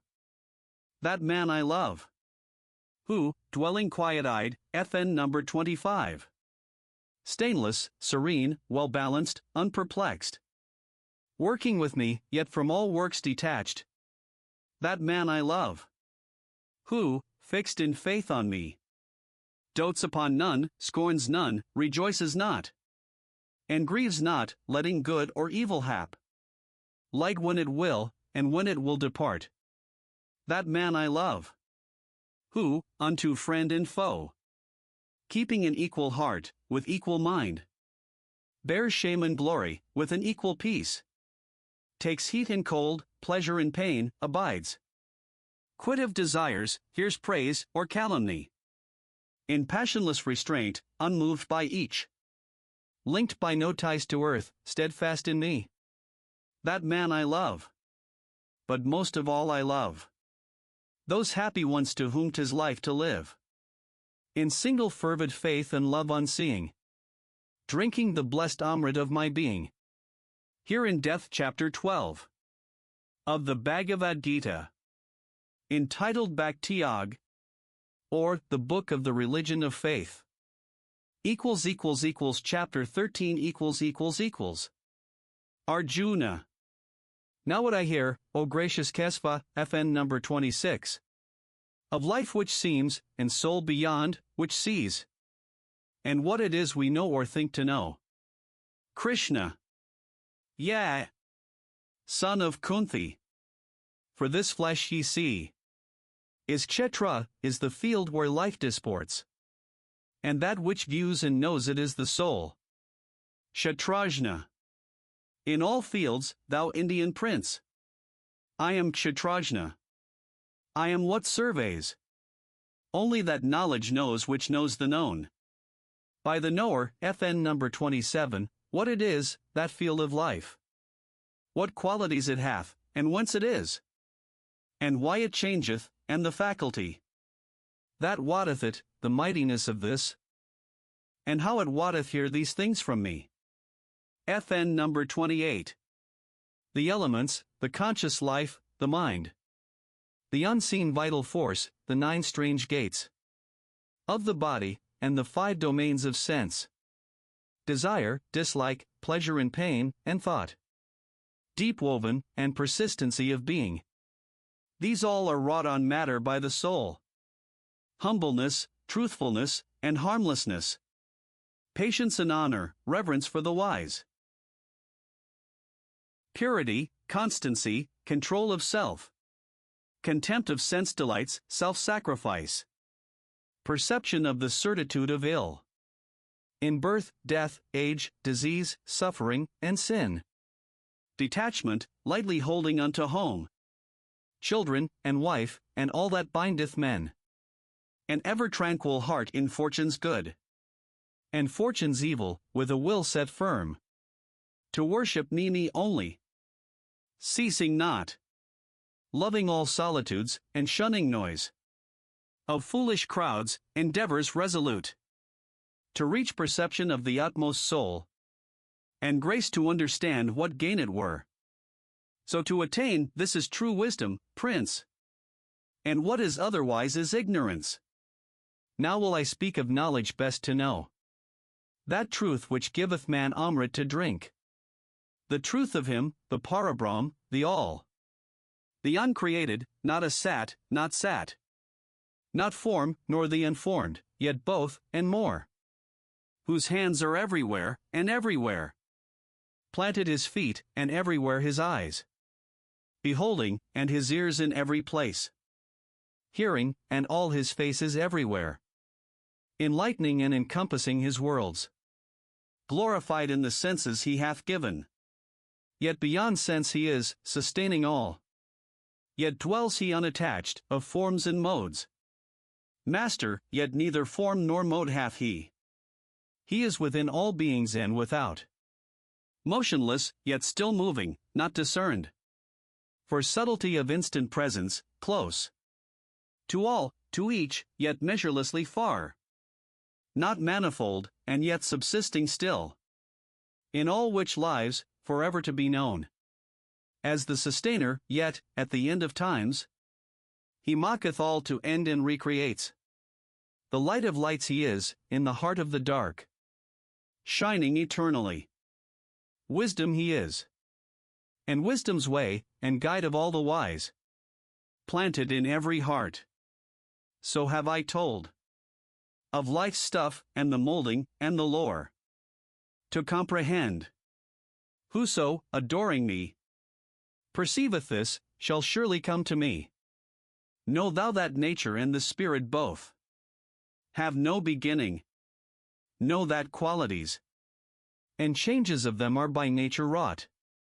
That nature puts to work the acting frame. But spirit doth inform it, and so cause feeling of pain and pleasure. Spirit, linked to moulded matter, entereth into bond with qualities by nature framed, and, thus, married to matter, breeds the birth again. In good or evil yonis, FN number 29. Yet is this. Yeah. In its bodily prison, spirit pure. Spirit supreme, surveying, governing, guarding, possessing, Lord and Master still. Purusha, ultimate, one soul with me. Whoso thus knows himself, and knows his soul. Purusha, working through the qualities. With nature's modes, the light hath come for him. Whatever flesh he bears, never again shall he take on its load? Some few there be. By meditation find the soul in self. Self-schooled, and some by long philosophy. And holy life reach thither, some by works. Some, never so attaining, hear of light from other lips, and seize, and cleave to it. Worshipping, yeah. And those to teaching true. Overpass death. Wherever, Indian prince. Life is of moving things, or things unmoved. Plant or still seed know, what is there hath grown. By bond of matter and of spirit, no. He sees indeed who sees in all alike. The living, lordly soul, the soul supreme. Imperishable amid the perishing. For, whoso thus beholds, in every place, in every form, the same, one, living life, doth no more wrongfulness unto himself, but goes the highest road which brings to bliss. Seeing, he sees, indeed, who sees that works. Our nature's wont, for soul to practice by. Acting, yet not the agent, sees the mass of separate living things, each of its kind, issue from one, and blend again to one. Then hath he Brahma, he attains. O Prince! That ultimate, high spirit, uncreate, unqualified, even when it entereth flesh, taketh no stain of acts, worketh in naught, like to the ethereal air, pervading all, which, for sheer subtlety, avoideth taint. The subtle soul sits everywhere, unstained, like to the light of the all-piercing sun, which is not changed by aught it shines upon. The soul's light shineth pure in every place. And they who, by such eye of wisdom, see how matter, and what deals with it, divide, and how the spirit and the flesh have strife, those wise ones go the way which leads to life. Here ends chapter 13 of the Bhagavad Gita, entitled Kshetrakshetrajana Vibhagayag, or the Book of Religion by Separation of Matter and Spirit. Chapter 14 Krishna. Yet farther will I open unto thee this wisdom of all wisdoms, uttermost, the which possessing, all my saints have passed to perfectness, on such high verities, reliant, rising into fellowship with me, they are not born again at birth of kalpas, nor at pralyas suffer change. This universe the womb is where I plant, seed of all lives. Thence, Prince of India, comes birth to all beings. Whoso, Kunti's son, mothers each mortal form, Brahma conceives. And I am he that fathers, sending seed. Satwan, Rajas, and Tamas so are named. The qualities of nature, self-fastness, passion, and ignorance. These three bind down the changeless spirit in the changeful flesh, whereof sweet soothfastness, by purity, living unsullied and enlightened, binds the sinless soul to happiness and truth. And passion, being kin to appetite, and breeding impulse and propensity, binds the embodied soul, O Kunti's son, by tie of works. But ignorance begat of darkness, blinding mortal men, binds down their souls to stupor, sloth, and drowsiness. Yeah, Prince of India. Soothfastness binds souls in pleasant wise to flesh, and passion binds by toilsome strain, but ignorance, which blots the beams of wisdom, binds the soul to sloth. Passion and ignorance, once overcome, leaves soothfastness, O Bharata. Where this with ignorance are absent, passion rules, and ignorance in hearts not good nor quick. When at all gateways of the body shines the lamp of knowledge, then may one see well. Self-fastness settled in that city reigns, where longing is, and ardor, and unrest, impulse to strive and gain, and avarice, those spring from passion prince ingrained, and where darkness and dullness, sloth and stupor are. 'Tis ignorance hath caused them, Kuru chief. Moreover, when a soul departeth, fixed in self-fastness, it goeth to the place perfect and pure of those that know all truth. If it departeth in set habitude of impulse, it shall pass into the world of spirits tied to works, and, if it dies in hardened ignorance, that blinded soul is born anew in some unlighted womb. The fruit of soothfastness is true and sweet. The fruit of lusts is pain and toil, the fruit of ignorance is deeper darkness. Yea, for light brings light, and passion ache to have, and gloom, bewilderments, and ignorance grow forth from ignorance. Those of the first rise ever higher, those of the second mode take a mid-place, the darkened souls sink back to lower deeps, loaded with witlessness. When, watching life, the living man perceives the only actors are the qualities, and knows what rules beyond the qualities, then is he come nigh unto me. The soul, thus passing forth from the three qualities, whereby arise all bodies overcomes birth, death, sorrow, and age, and drinketh deep the undying wine of Amrit. Arjuna. O, my Lord! Which be the signs to know him that hath gone past the three modes? How liveth he? What way leadeth him safe beyond the threefold modes? Krishna. He who with equanimity surveys luster of goodness, strife of passion, sloth of ignorance, not angry if they are, not wishful when they are not, he who sits a sojourner and stranger in their midst, unruffled, standing off, saying serene. When troubles break, these be the qualities.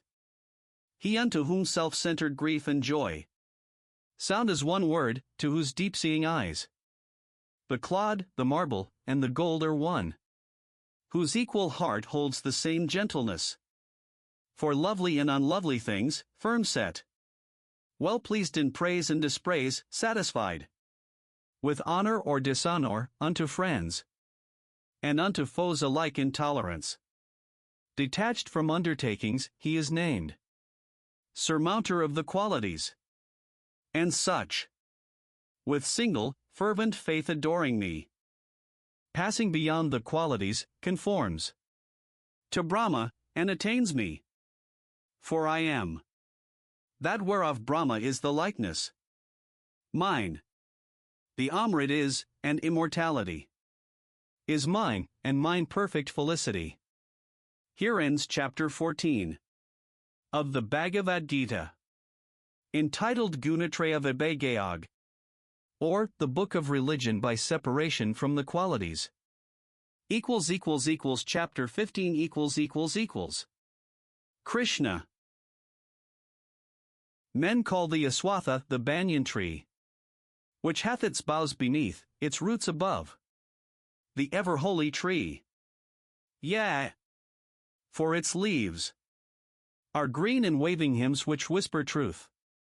Who knows the Aswatha, knows Veds, and all.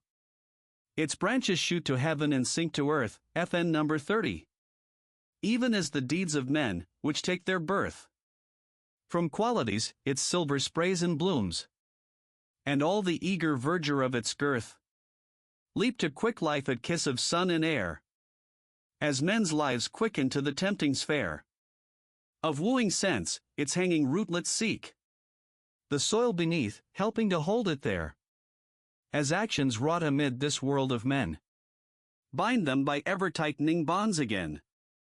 If ye knew well the teaching of the tree, what its shape saith, and whence it springs, and, then, how it must end, and all the ills of it, the axe of sharp detachment ye would whet, and cleave the clinging snaky roots, and lay this aswatha of sense-life low to set new growths upspringing to that happier sky, which they who reach shall have no day to die, nor fade away, nor fall to him, I mean, Father and First, who made the mystery of old creation, for to him come they, from passion and from dreams who break away, who part the bonds constraining them to flesh, and him, the highest, worshipping alway, no longer grow at mercy of what breeze of summer pleasure stirs the sleeping trees, what blast of tempest tears them, bough and stem, to the eternal world pass such as these.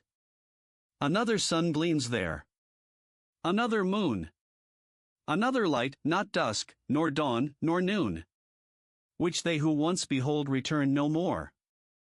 They have attained my rest, life's utmost boon. When, in this world of manifested life, the undying spirit, setting forth from me, taketh on form, it draweth to itself, from being's storehouse, which containeth all senses and intellect, the sovereign soul, thus entering the flesh, or quitting it, gathers these up, as the wind gathers scents, blowing above the flower beds. Ear and eye, and touch and taste, and smelling, these it takes. Yeah, and a sentient mind, linking itself to sense things so.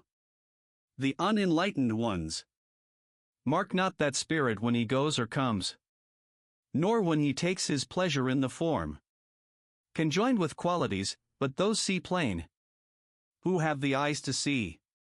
Holy souls see, which strive thereto. Enlightened, they perceive that spirit in themselves, but foolish ones, even though they strive, discern not, having hearts unkind-led, ill-informed. Know, too, from me shineth the gathered glory of the suns, which lighten all the world, from me the moons draw silvery beams, and fire fierce loveliness. I penetrate the clay, and lend all shapes their living force. I glide into the plant, root, leaf, and bloom to make the woodlands green with springing sap, becoming vital warmth. I glow in glad, respiring frames, and pass with outward and with inward breath to feed the body by all meats. FN number 31. For in this world, being is twofold, the divided, one, the undivided, one. All things that live are the divided, that which sits apart, the undivided.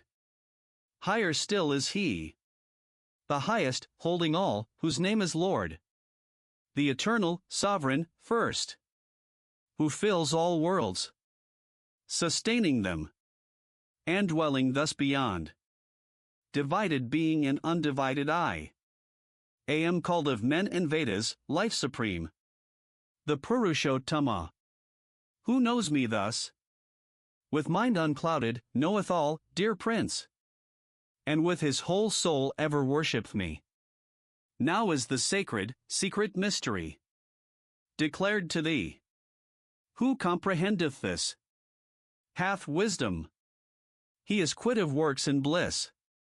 Here ends chapter 15 of the Bhagavad Gita, entitled Purushottama Prapshyog, or the Book of Religion by Attaining the Supreme.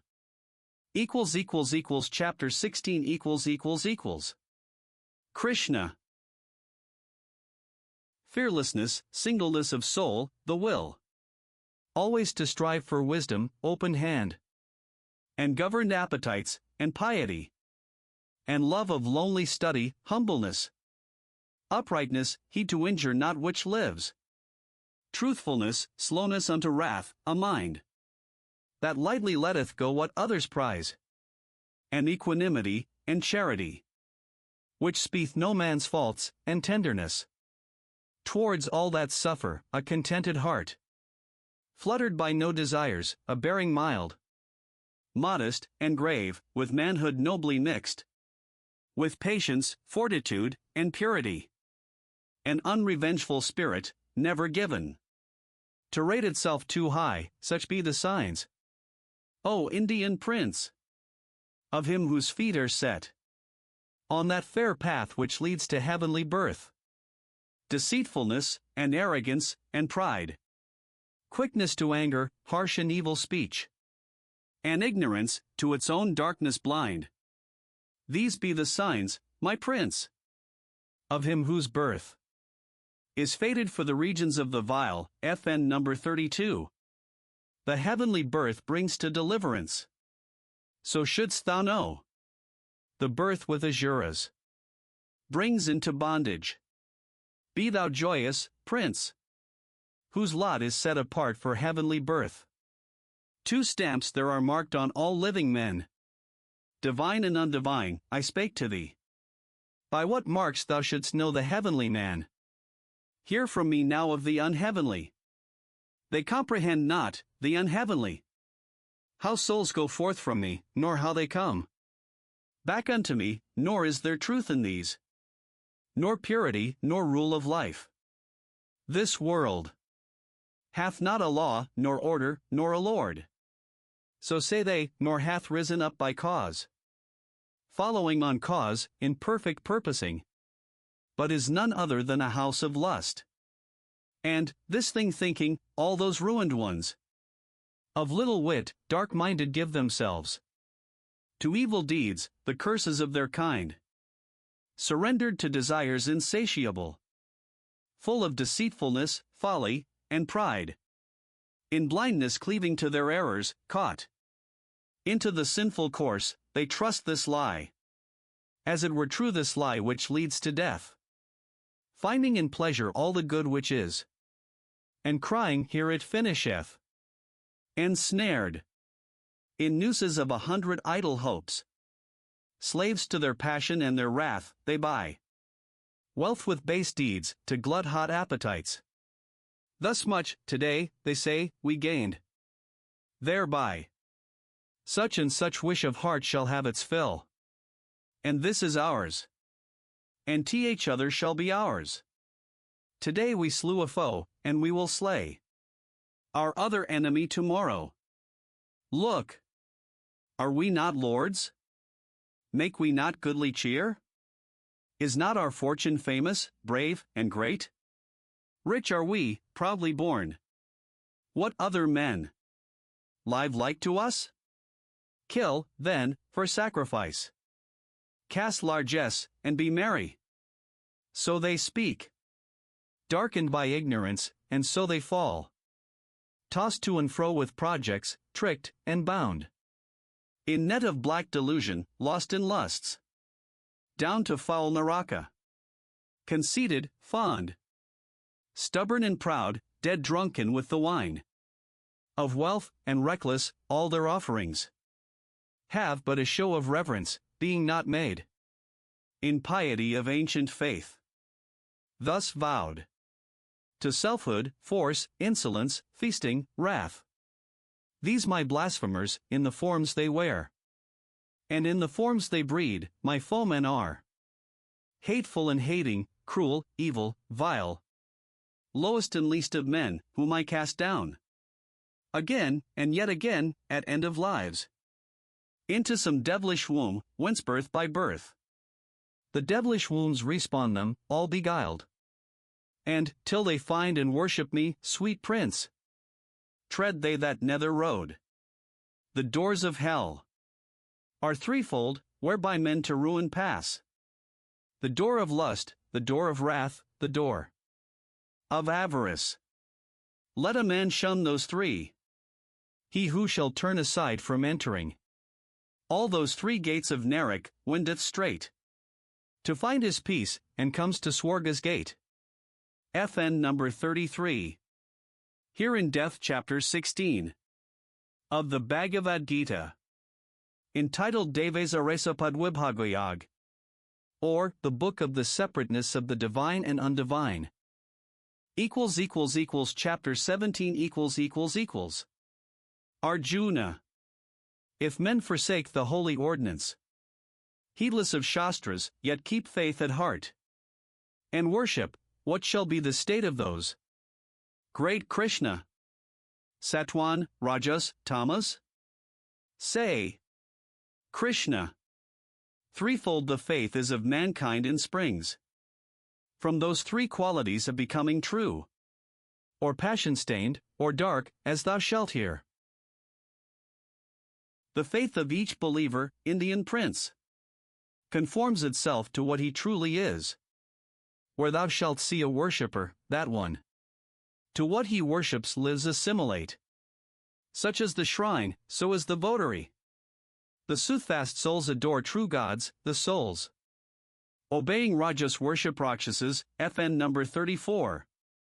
Or Yakshas, and the men of darkness pray to Pretas and to Buddhas, FN number 35, and those who practice bitter penance, not enjoined by rightful rule penance which hath its root in self-sufficient, proud hypocrisies.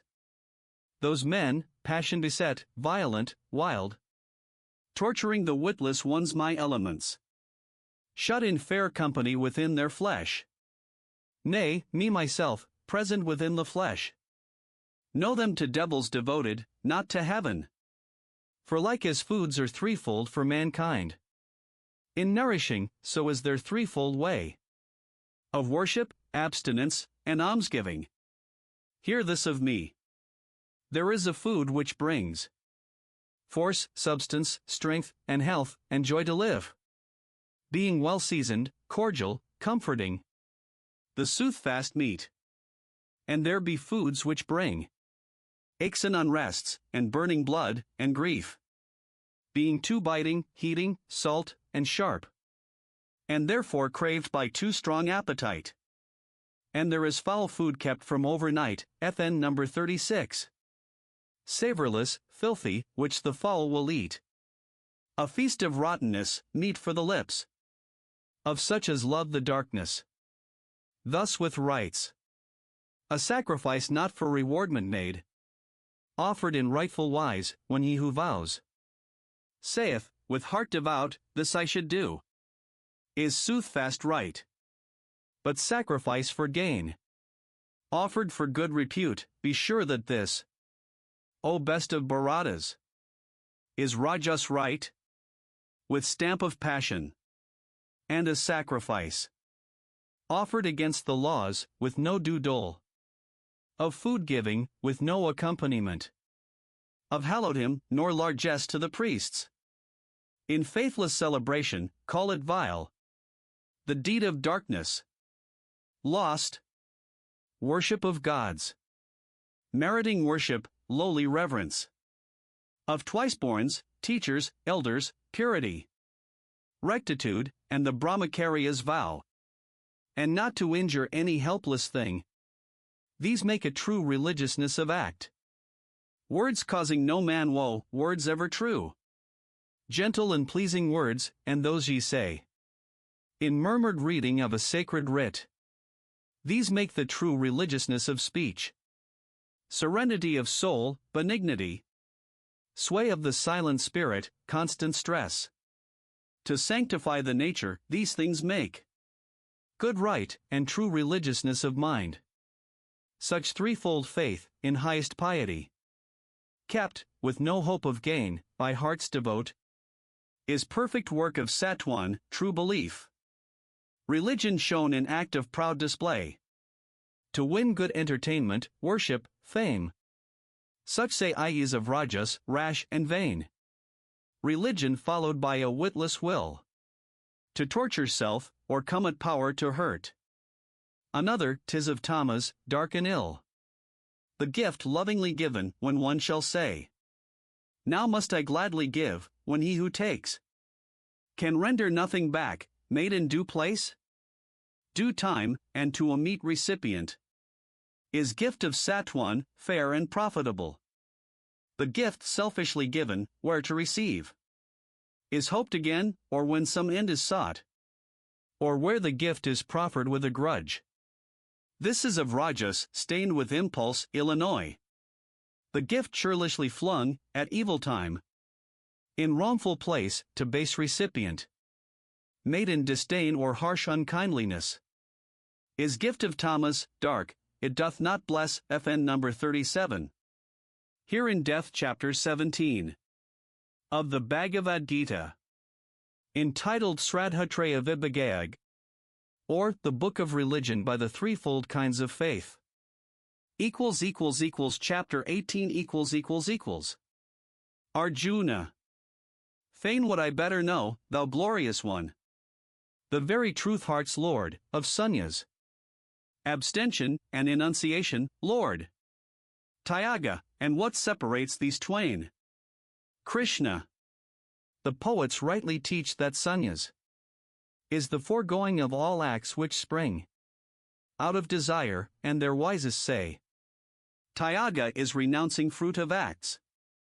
There be among the saints some who have held all actions sinful, and to be renounced, and some who answer, nay, the goodly acts, as worship, penance, alms must be performed. Hear now my sentence, best of Bharatas. 'Tis well set forth, O chaser of thy foes. Renunciation is of threefold form, and worship, penance, alms, not to be stayed. Nay, to be gladly done, for all those three are purifying waters for true souls. Yet must be practiced even those high works, in yielding up attachment, and all fruit produced by works. This is my judgment, Prince. This my insuperable and fixed decree. Abstaining from a work by right prescribed never is meet. So to abstain doth spring from darkness, and delusion teacheth it. Abstaining from a work grievous to flesh, when one saith, 'tis unpleasing, this is null. Such an one acts from passion, not of gain, wins his renunciation. But, Arjuna, abstaining from attachment to the work, abstaining from rewardment in the work, while yet one doeth it full faithfully, saying, 'tis right to do, that is true act, and abstinence. Who doeth duties so, unvexed if his work fail, if it succeed, unflattered, in his own heart justified, quit of debates and doubts, his is true act. For, being in the body, none may stand wholly aloof from act, yet, who abstains from profit of his acts is abstinent. The fruit of labors, in the lives to come, is threefold for all men, desirable and undesirable, and mixed of both. But no fruit is at all where no work was. Hear from me, long-armed Lord, the makings 5, which go to every act, in Sankhya taught, as necessary. First the force, and then the agent, next, the various instruments.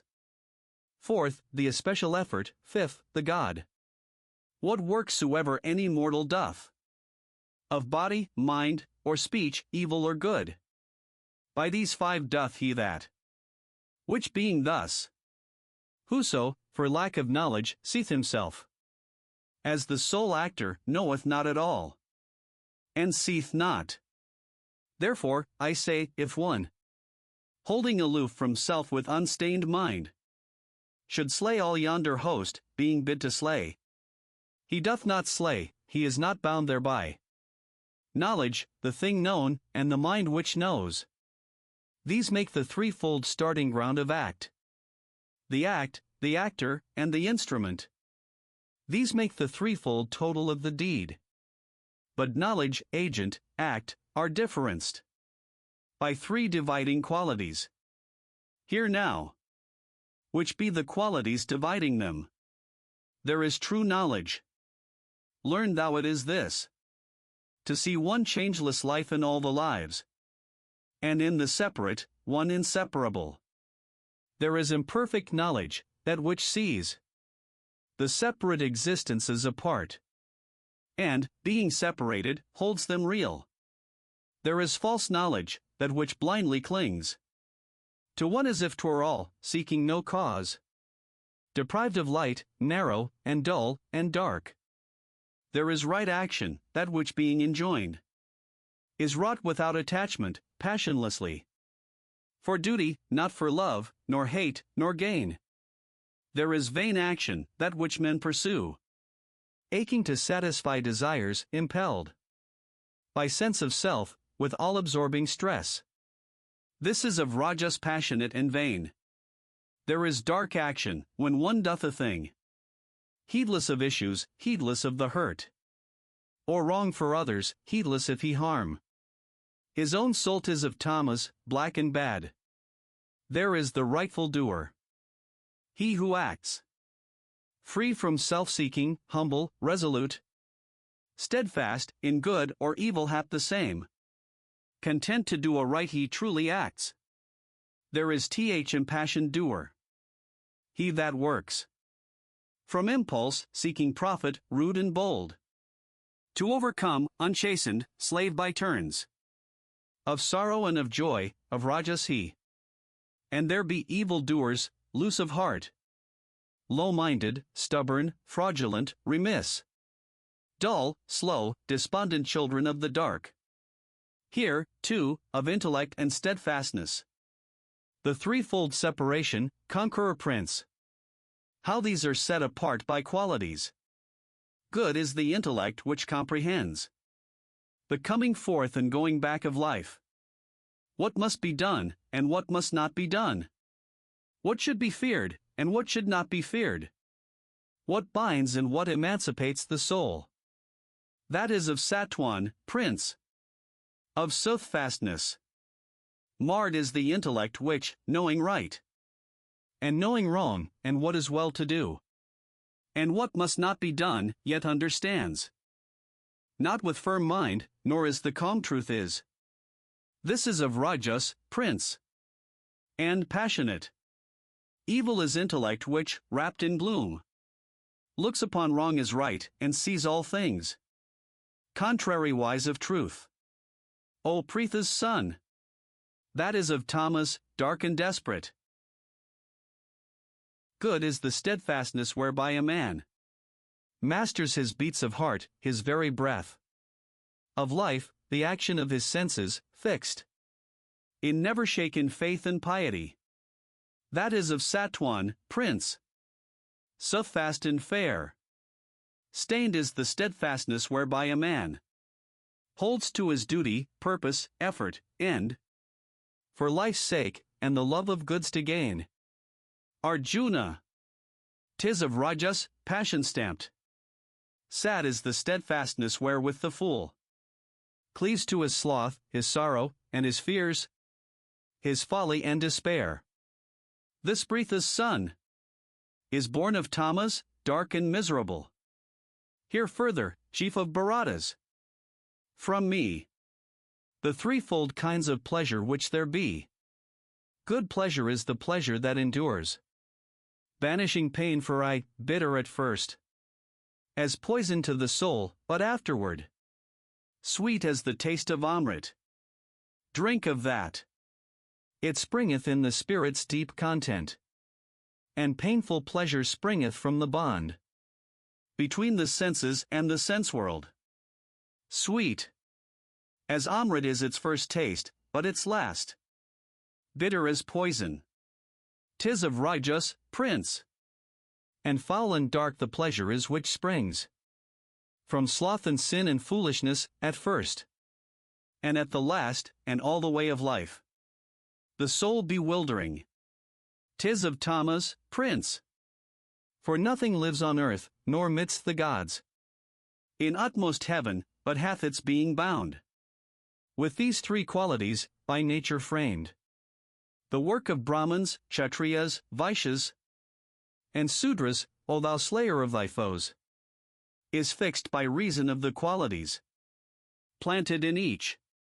A Brahman's virtues, prince, born of his nature, are serenity, self-mastery, religion, purity, patience, uprightness, learning, and to know the truth of things which be.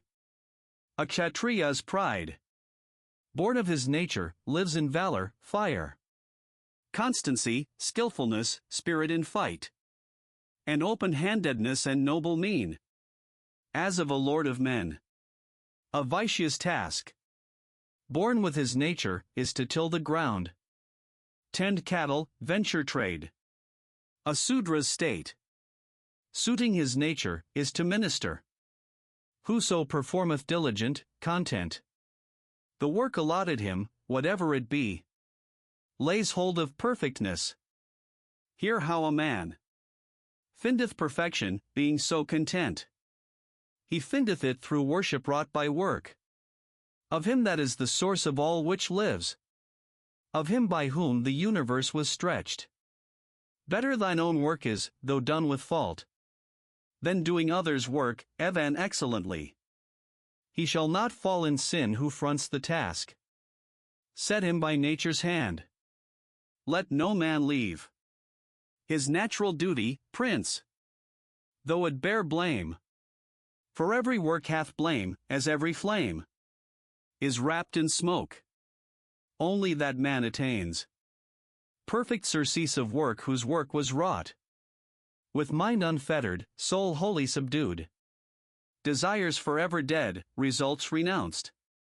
Learn from me, son of Kunti, also this, how one, attaining perfect peace, attains Brahm, the supreme, the highest height of all, devoted with a heart grown pure, restrained in lordly self-control, foregoing wiles of song and senses, freed from love and hate, dwelling mid solitudes, in diet spare, with body, speech, and will tamed to obey, ever to holy meditation vowed, from passions liberate, quit of the self, of arrogance, impatience, anger, pride, freed from surroundings, quiet, lacking not.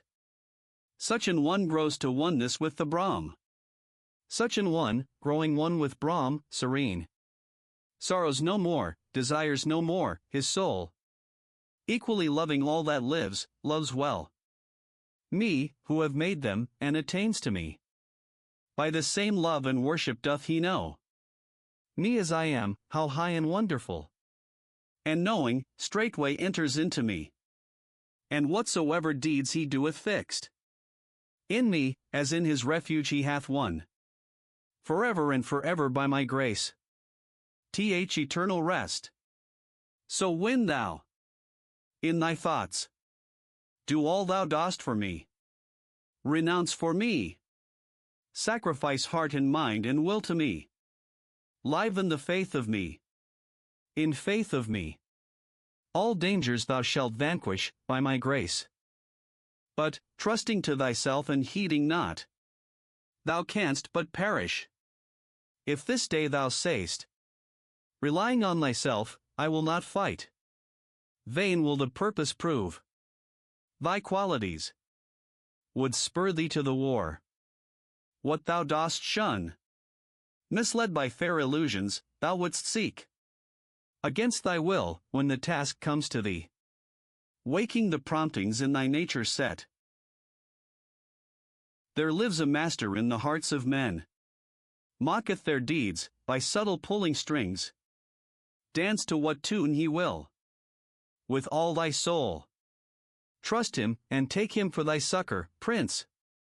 So only so, Arjuna, shalt thou gain, by grace of him, the uttermost repose, the eternal place.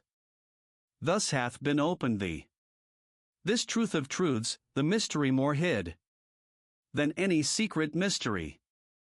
Meditate, and as thou wilt then act. Nay, but once more, take my last word, my utmost meaning have.